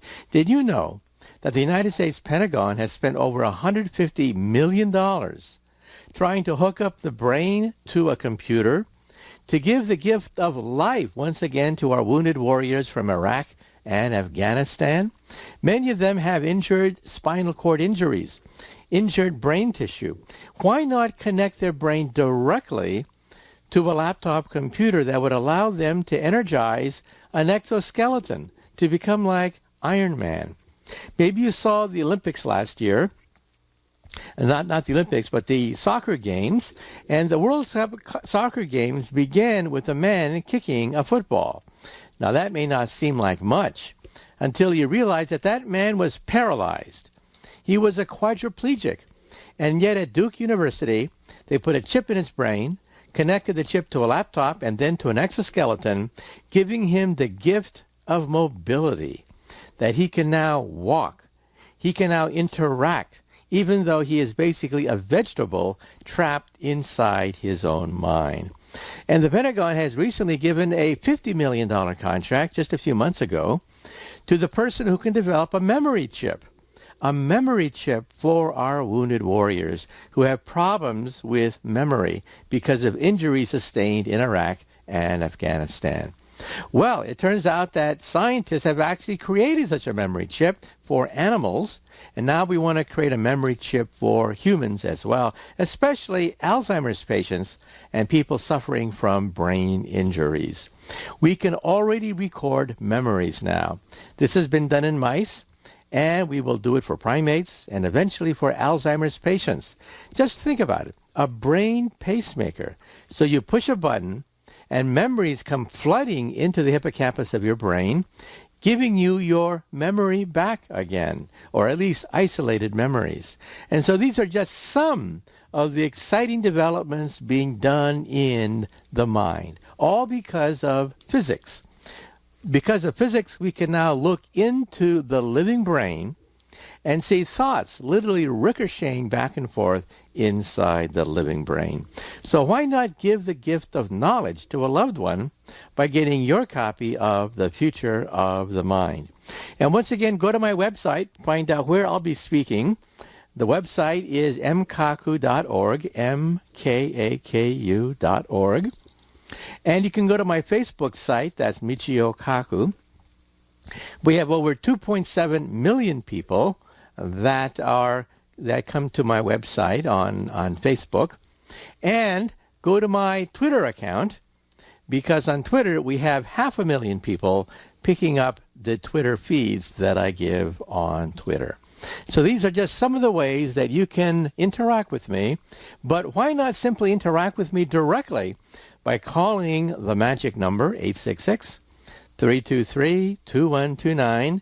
Leave your name, the call letters of the radio station you're calling from, and the city you're calling from, and perhaps you can get on national radio. Okay, well, let's move right ahead now to our listener phone calls. Let's take the first listener phone call. I'm calling from Newburgh, Oregon, and my name is Merlin. I was thinking about what you said about dark matter. Maybe there's a dimension within our universe. Instead of being outside, the vibration's different, or my brother had an incident out at the farm, and he was sleeping in his car, and he woke up late at night there was a beautiful little house and some kids running around right up in his field. And the next morning, he went up and looked, and then it was gone again. So there must be a dimension within a dimension, and the dark matter may be just the vibrations of a different dimension. Well, you actually make an idea that is being taken very seriously by physicists. In fact, there are physics papers published on precisely this idea. First of all, what is dark matter? Dark matter makes up most of the universe. Every high school textbook is wrong that says that the universe is mainly made out of atoms. The universe is mainly made out of dark matter, invisible matter, which surrounds the Milky Way galaxy, invisible matter, which we will one day detect in the laboratory, but we can see evidence of this in outer space by looking at satellite photographs of light that has gone beyond different galaxies. So dark matter exists. It's more plentiful than ordinary matter, but what is it? It is invisible. If you held it in your hand, it would literally go right through your fingers and go all the way down to China. It has gravity, but it has no interactions with ordinary matter whatsoever. In fact, there are perhaps a shelf full of Nobel Prizes waiting for the physicists who can detect dark matter in a laboratory and actually prove and understand its properties. Now, there's several theories of dark matter, both of them coming from what is called string theory, which is what I do for a living. One theory which is gaining a lot of traction, in fact, most people, I think, would believe this who are working in dark matter. Dark matter is a new form of matter consisting of particles, subatomic particles, which are invisible. The leading candidate is called the photino. It's a counterpart of the photon. It is invisible, but it has gravitational pull. And it is a higher vibration of the string. So the neutron, the proton, matter we see around us is the lowest vibration of a vibrating string. But the string has higher octaves.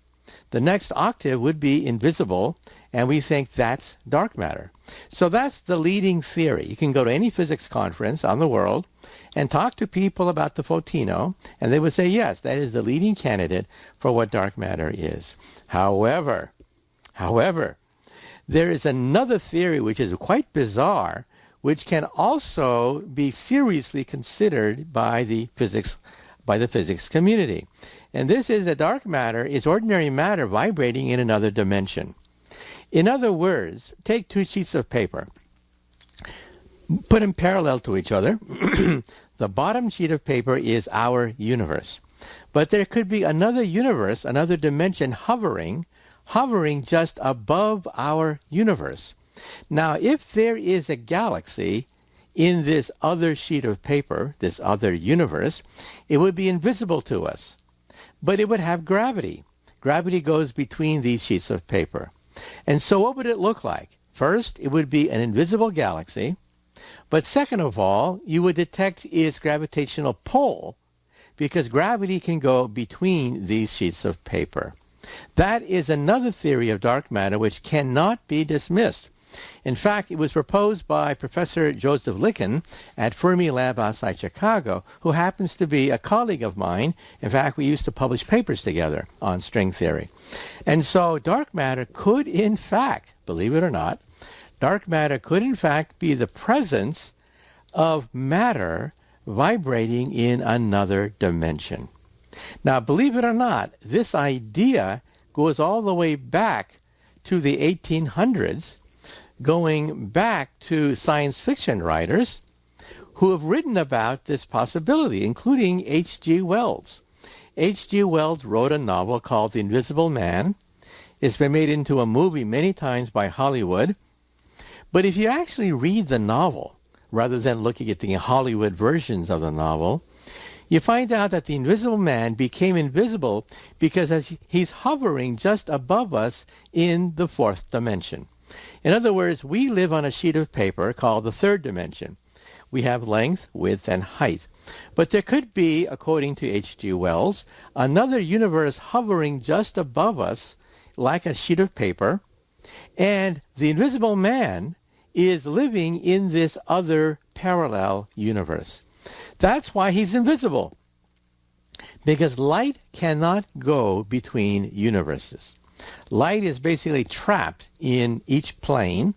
And so the invisible man is hovering right above us, inches above us. He's hovering above us, but we cannot see him because he's invisible. But gravity does go between universes. And so is this idea plausible? And the answer is yes. It is being taken very seriously by physicists. However, the truth of the matter is we have to have testable, reproducible evidence of dark matter.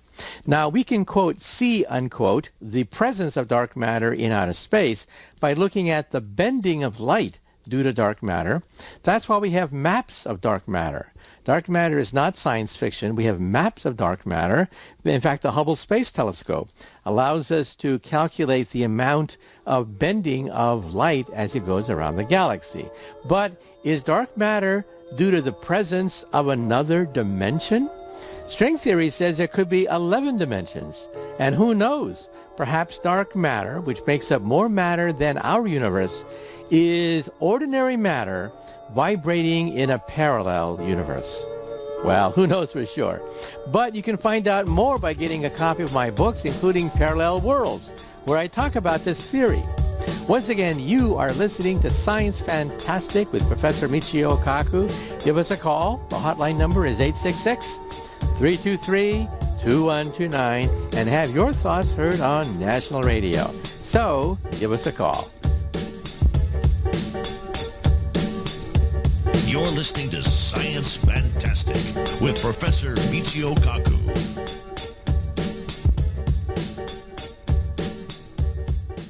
For more information on this and other great talk programs, go to talkradionetwork.com. Hi, this is DV Kidd. My new book, Taking Politics Out of Solutions, is now available. Why is it nothing changes no matter who you vote for? My book covers the most critical issues eating this country alive, as well as the solutions that are already there that Congress and the agenda-driven media don't want you to know. From the disaster of our economy, why we will never have economic freedom until the Fed is abolished, trade, the meltdown underway called Obamacare, the truth about Social Security and Medicare, and the fraudulent ratification of the 17th Amendment to the U.S. Constitution. A very huge issue that affects every American. The answers and solutions are in my book, All Americans Need to Read, because the worst is coming at us like a freight train. To order, go to www.newswithviews.com. Do you or a loved one suffer migraine headaches? Listen to what scientist Kurt Hendricks has to say. If you are one of the millions of people who get migraines, you need to know about MiGrelief. Hi, I'm Kurt Hendricks, the scientist who created MiGrelief, the patented dietary supplement that addresses nutritional deficiencies in adults and children with migraines. Thousands of physicians and pharmacists recommend MiGrelief. Call 800-MIG-7354 or visit MIG911.com. Hello, here I am, Roy Masters, 55 years on talk radio and still saving lives. Please continue helping the Foundation of Human Understanding by simply donating $19.95 per month. Paying it forward plan will continue saving lives into the years to come. I'm a pioneer in helping our troops to overcome the ravages of PTSD without drugs. Go to FHU.com and then click on the donation page. That's FHU.com. The Foundation of Human Understanding is a 501c3 church. Hi, folks. GetTheTea.com is the place where the popular Life Change Tea calls home. But did you know Get the Tea is also where you can purchase GMO-free organic supplements? You can read about their potent power at GetTheTea.com. Also, they just added a YouTube channel called Health Matters Now. That's Health Matters Now. Education about our health can be a life change.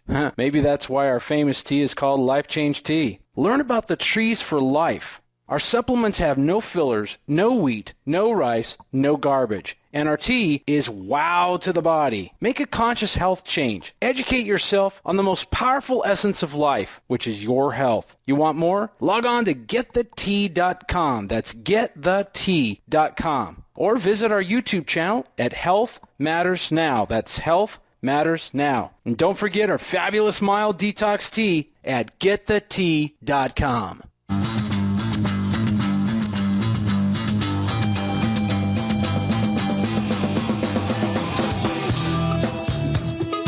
You're listening to Science Fantastic. Welcome back to Science Fantastic with Professor Michio Kaku. We are live, and you can give us a call. The number to call is 866-323-2129. And once again, you'll get a recording. Leave your name, call letters of the radio station you're calling from, and the city you're calling from, and perhaps you can be on over 100 radio stations that carry Science Fantastic. Okay, well, the lines are open, so give us a call, and let's move on to the next listener phone call. Yes, my name is Alan, and I have a question about Einstein's finding of how light is the fastest unit in the universe, how there's nothing that goes at a higher velocity than light, or that we cannot go faster than the speed of light. And then I hear about these neutrinos and positrons and photons and whatever, bosons that do go faster than the speed of light. And it seems to be some type of paradox, and I don't understand that. Could you please explain why we hear of particles that do go faster than the speed of light, but then at the same time we're told that Einstein's verification of light cannot go quicker than that? Thank you. That's right. Just a few years ago, there was an announcement coming from the Large Hadron Collider, the largest machine of science ever built outside Geneva, Switzerland. The machine is 27 miles in circumference. You could put the city of Geneva inside the machine. That's how big this machine is. And there was an announcement there by physicists saying that neutrinos fired from the machine traveled from Geneva to Italy faster than the speed of light. It made headlines because people were saying, oh my God, was Einstein wrong? Well, Einstein was not wrong, and it turns out the story was bogus because they made a mistake. It's very easy to make mistakes because the speed of light is quite fast. It's 186,282 miles per second. You can go 7 times around the Earth in 1 second if you travel on a light beam. So what was the problem? The problem was they had the atom smasher in Geneva. They had the detector in Italy. They fired the neutrinos right through a mountaintop because neutrinos will go right through mountaintops as if they weren't there at all. But then how do you measure the distance between Geneva and Italy?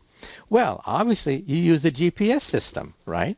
But you see, the GPS system was miscalibrated by these physicists. So these physicists made the announcement. It created headlines. Einstein was wrong, says these physicists. But these physicists said very carefully they have to redo the experiment many times. When they redid the experiment, they found, oops, gee, I think we miscalibrated the GPS system. Ironically enough, the GPS system uses Einstein's theory of relativity. So, in other words, they were in some sense using Einstein to disprove Einstein. Well, Einstein has the last laugh. That paper had to be retracted. It turns out that Einstein is still the cop on the block.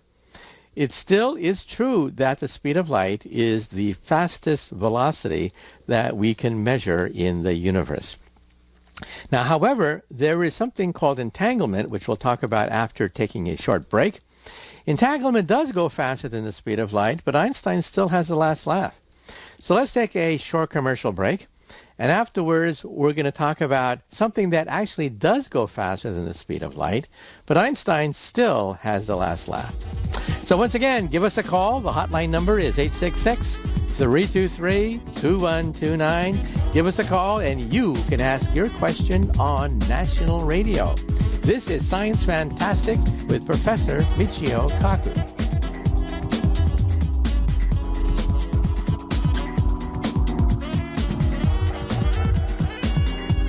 You're listening to Science Fantastic with Professor Michio Kaku. This machine costing about $10 billion is not going to give us better color television. We're not going to have better internet reception. We're talking about a machine that'll take us right to the beginning of time itself.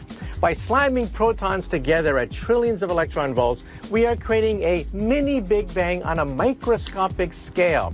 And we are privileged to witness this event in happening right before our eyes. We are in some sense recreating the process of creation itself.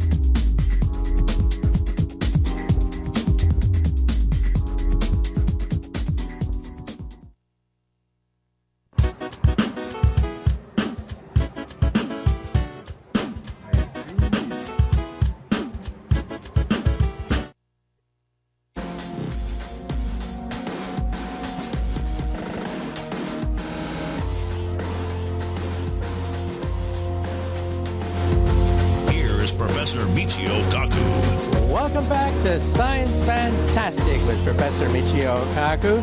And Science Fantastic, well, before the break, we had a caller who said that, well, every once in a while, someone announces that Einstein was wrong, that you can go faster than the speed of light.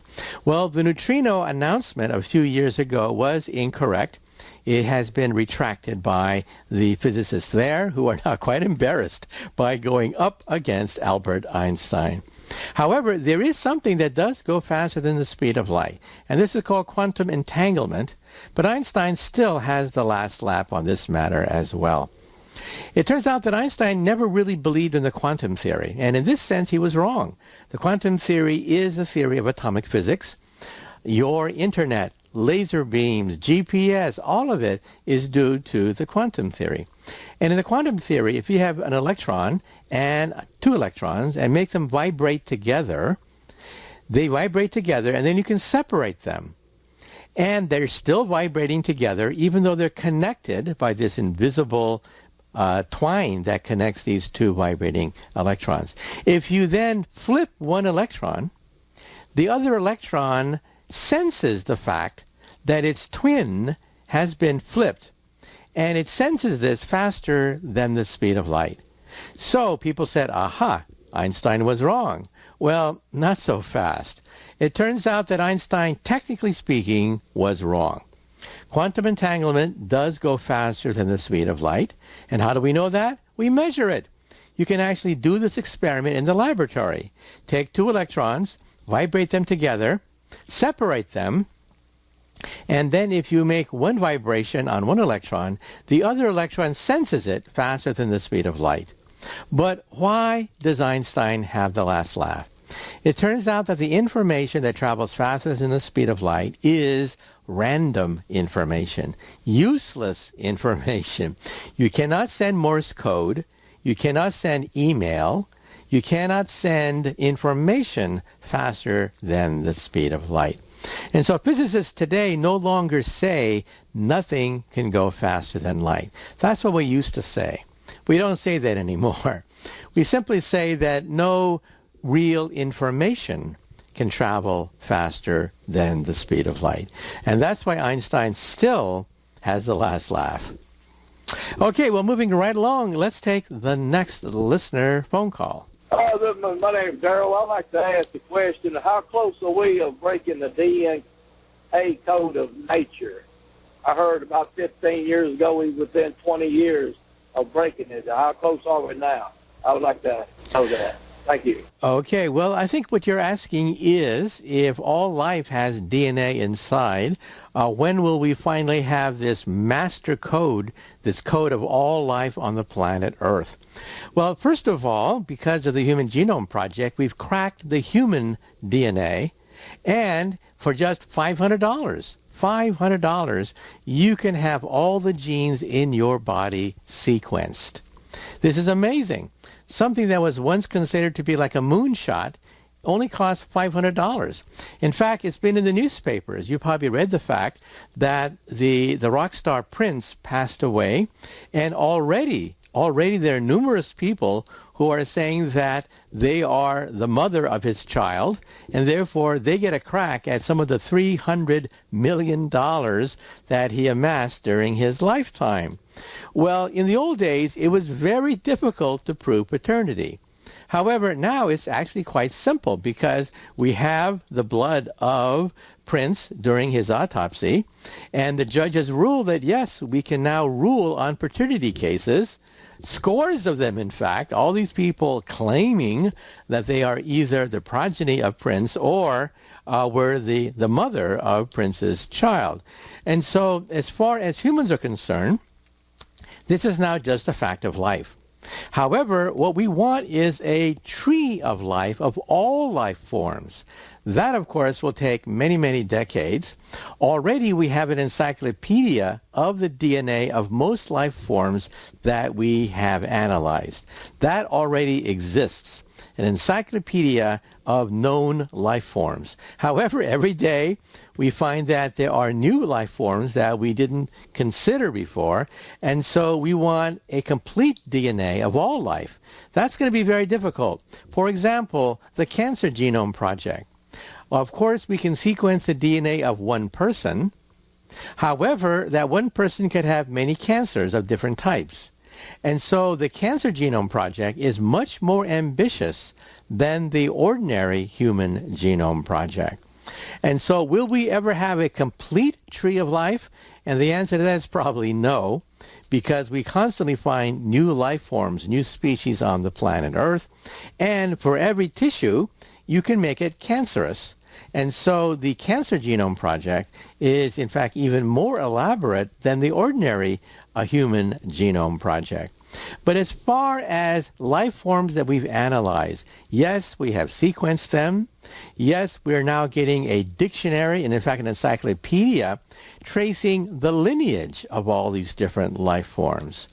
And we're now applying that lineage to ancient archaic humans to figure out where the Neanderthal fits into this tree of life. And recently we found yet another form of life, the Denisovans, meaning that the human family tree is more complicated than we thought. We used to think it was just Homo sapiens. Then we found the Neanderthals in the last century. And now we find perhaps even more branches of humanity because we have their ancient DNA. You're listening to Science Fantastic with Professor Michio Kaku. For more information on this and other great talk programs, go to talkradionetwork.com. Spread the word. Now there is powerful nutritional support for migraine sufferers. It's estimated that 35 million people suffer with migraines. Are you or a family member one of them? Well, now there is MigRelief by Akeso Health Sciences. MigRelief is a safe and healthy, non-prescription dietary supplement recommended by neurologists, pharmacists, and pediatricians to address the nutritional deficiencies in both adults and children over 2 with migraines. Just take 2 capsules a day of MigRelief for 3 months and see the amazing difference it can make in your life, or get your money back. No questions asked. There's nothing to lose. Akeso Health Sciences MigRelief has been helping people just like you for 20 years. Try MigRelief and get your life back risk-free with just one call. Call 1-800-MIG-7354, 1-800-MIG-7354, or go to MIG911.com. Having a place to go after school will make you a better student. Having an outlet to express yourself will make you a better artist. Having something to do together will make you a better family. At The Y, we're helping build better friends, listeners, writers, swimmers, scientists, and musicians, one chance at a time. Give the gift of opportunity. Donate to The Y at ymca.net/give. The Y, for a better us. Hi, this is DV Kidd. I have some exciting news. My new book, Taking Politics Out of Solutions, is now hot off the press. We cannot solve the cancers eating away at our republic if we don't know how they got started. Do you know that not a penny of your federal income tax funds a single function of the federal government? How can that be, and where does it go? The answers and solutions are in my book.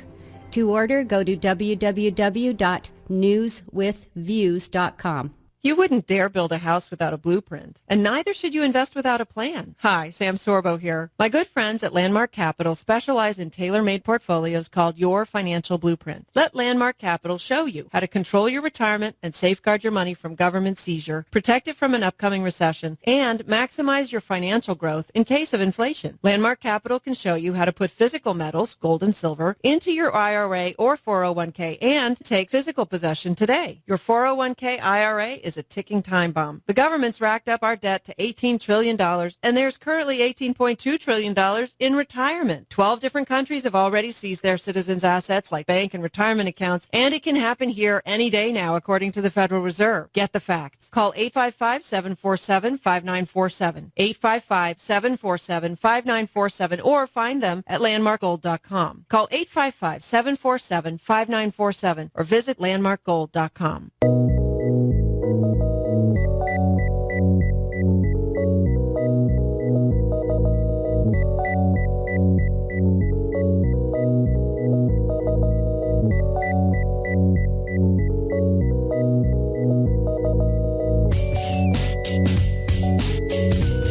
You're listening to Science Fantastic. Welcome back to Science Fantastic with Professor Michio Kaku. The lines are open. It's open mic in this hour. So once again, the number to call is 866-323-2129. Okay, well, moving right along now, let's take the next listener phone call. Hi, Professor. This is Franz from WILK, Nanticoke, Pennsylvania. My question to you is, I've been listening to you for a while, and I don't know if this question's ever been asked, but what science fiction writers, what science fiction comic books or movies have helped you in your striving to come up with string theory and other things? I would be amazed to see maybe Isaac Asimov or Ray Bradbury. Thank you for taking my question. Okay, well, let me answer your question indirectly. Rather than talk about science fiction works that helped to inspire my work in string theory, let me talk about how science fiction inspired my work as a child. You see, string theory is pure mathematics. If you buy any of my textbooks for PhD students, they are required reading at many of the world's leading physics institutions, but they're just pure mathematics. From page 1 to page 500 is nothing but wall-to-wall equations. And so reading science fiction novels don't really help me to master all these equations. However, when I was a child, I devoured science fiction.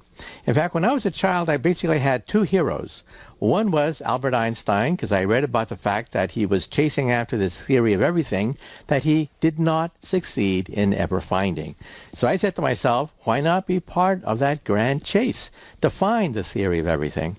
But on Saturday mornings as a child, I used to watch Flash Gordon on television. They would have the old Buster Crabbe reruns, and I was hooked. I mean, wow, what's there not to love? Starships, aliens, ray guns, cities in the sky. In fact, for you Star Wars fans, you probably know that practically scene for scene, George Lucas has admitted stealing huge chunks of Flash Gordon that were then incorporated into the Star Wars series, beginning with the very first scene. The very first scene, you see the chapter rising into the heavens. That comes directly out of Flash Gordon. And in Flash Gordon, you also have scenes where you go to planets which are frozen, underseas kingdoms, cities in the sky, all of them in Flash Gordon, which were basically, quote-unquote, stolen by George Lucas in the Star Wars series. But as far as science fiction novels are concerned, the Asimov series, the Foundation series, had a tremendous impact on my work because it forces you to confront what happens not just 100 years in the future, but 50,000 years into the future. In other words, what will civilization look like when we become galactic? That's the basis of the Foundation series, and that's been sort of one of my guiding principles. Let's not look at science fiction 100 years into the future. Let's look 50,000 years into the future, when the things we find in Star Trek may become commonplace. Okay, well, let's take another short commercial break, and after the break, we're going to continue with Open Mic on Science Fantastic. You're listening to Science Fantastic.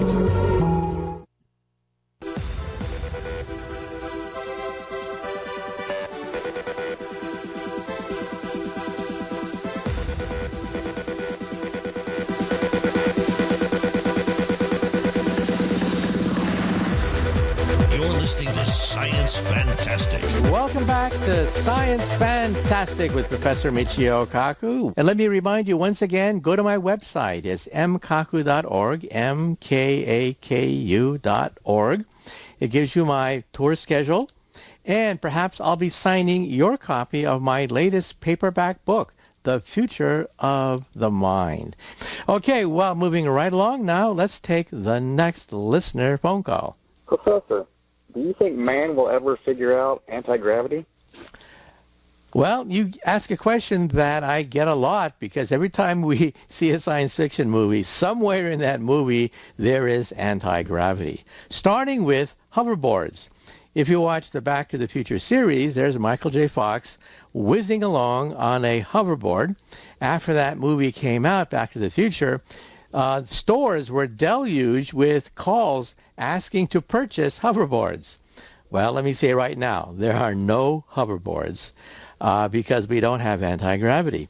If you watch the latest Star Wars movie, once again, you have anti-gravity devices that don't use wheels. Instead of using wheels to navigate a desert terrain, you simply zip along using an anti-gravity device. Okay, so now we've talked about the science fiction. Let's talk about the science. First of all, is there anti-gravity? And the answer is probably no. It turns out that in nature, every particle has an antiparticle. The electron has the anti-electron. The proton has the antiproton. But when you take a look at light, it turns out that anti-light is light. Light is its own antiparticle. If you look at gravity, gravity consists of gravitons, and it turns out that the anti-graviton is the graviton. So in other words, anti-gravity is gravity. And so don't expect to find hoverboards or flying cars that use anti-gravity anytime soon. Now, what about magnetism? Yes, magnetism is a possibility by which we can one day perhaps have hoverboards, but it turns out that you have to have powerful magnets, much more powerful than anything we have at the present time. You need superconducting, room temperature magnets, and we don't have them yet. We haven't invented them yet. So that's why we can't even get Michael J. Fox's hoverboards made out of magnetism. Now, what about on a cosmological scale now? Then there is something called dark energy. Dark energy does have anti-gravitational properties. It pushes the galaxies apart. In other words, we have the Big Bang Theory, which says the universe is expanding. But if the universe is expanding, then what about gravity?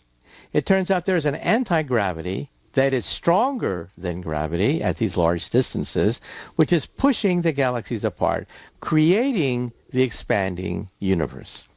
So in that sense, there is an anti-gravity. But this anti-gravity in your room, for example, is very, very weak. It's only strong on a galactic scale between galaxies. It's enough to push galaxies apart, but in your room, it is so weak that you cannot suspend yourself on a hoverboard using anti-gravity. So in other words, negative energy, the energy of anti-gravity, is only on a cosmological scale. You can use it to give us the expanding universe, but you cannot use it to get a hoverboard. Now, what about our space program? Wouldn't it be nice to have anti-gravity so our astronauts won't atrophy with their muscles under weightlessness? There is a way to create anti-gravity for our astronauts, and that is to spin the spacecraft. In other words, if we go to Mars, it'll take 2 years of weightlessness for our astronauts. That's too long. Muscles will atrophy. All sorts of medical problems will arise if you have people weightless for 2 years at a time. But why not spin it? If you spin the spacecraft, then centrifugal force will push the astronauts against the floor, and they'll feel gravity. So why don't we do that? Well, there's a problem. A 4-letter word that begins with C called cost. It costs too much to spin our spacecraft. So in other words, to go to Mars, our astronauts are going to have to suffer under 2 years of weightlessness. Muscles will atrophy, bone will atrophy, calcium, phosphorus, valuable minerals will leach from the human body during that 2-year period of time. In the future, however, when space travel becomes cheaper, then we will spin the spacecraft, giving us artificial gravity. Now, you probably saw the movie 2001. Remember that movie, 2001? There was this great scene in that movie where our astronauts are going to Jupiter, and some of them are under suspended animation, but some of them are awake. And the ones who are awake run along a track on the space station, which is circular. And as they run, they don't fall down. They run 360 degrees, even upside down, but they don't fall. And why? Because the spacecraft is spinning. That, of course, is a technology which is possible, but expensive. But in the movies, Hollywood did it in that great scene in 2001. So how did Kubrick actually film that scene? He actually rotated the entire set. That's how he was able to get our astronauts running 360 degrees in a circle. Okay, well, unfortunately, we have run out of time for Science Fantastic. Once again, you can always give us a call at 866-323-2129 and have your thoughts heard on national radio. Once again, this is Science Fantastic with Professor Michio Kaku. Follow my work on my website, mkaku.org, mkaku.org. And perhaps you can get on national radio with your comment or question about science. And so once again, the number to call is 866-323-2129. Join us every week when we discuss the cutting edge of science. You're listening to Science Fantastic with Professor Michio Kaku. Little girl, stop. Look, I need to borrow your hoverboard. Where is he? There. He's on a hoverboard.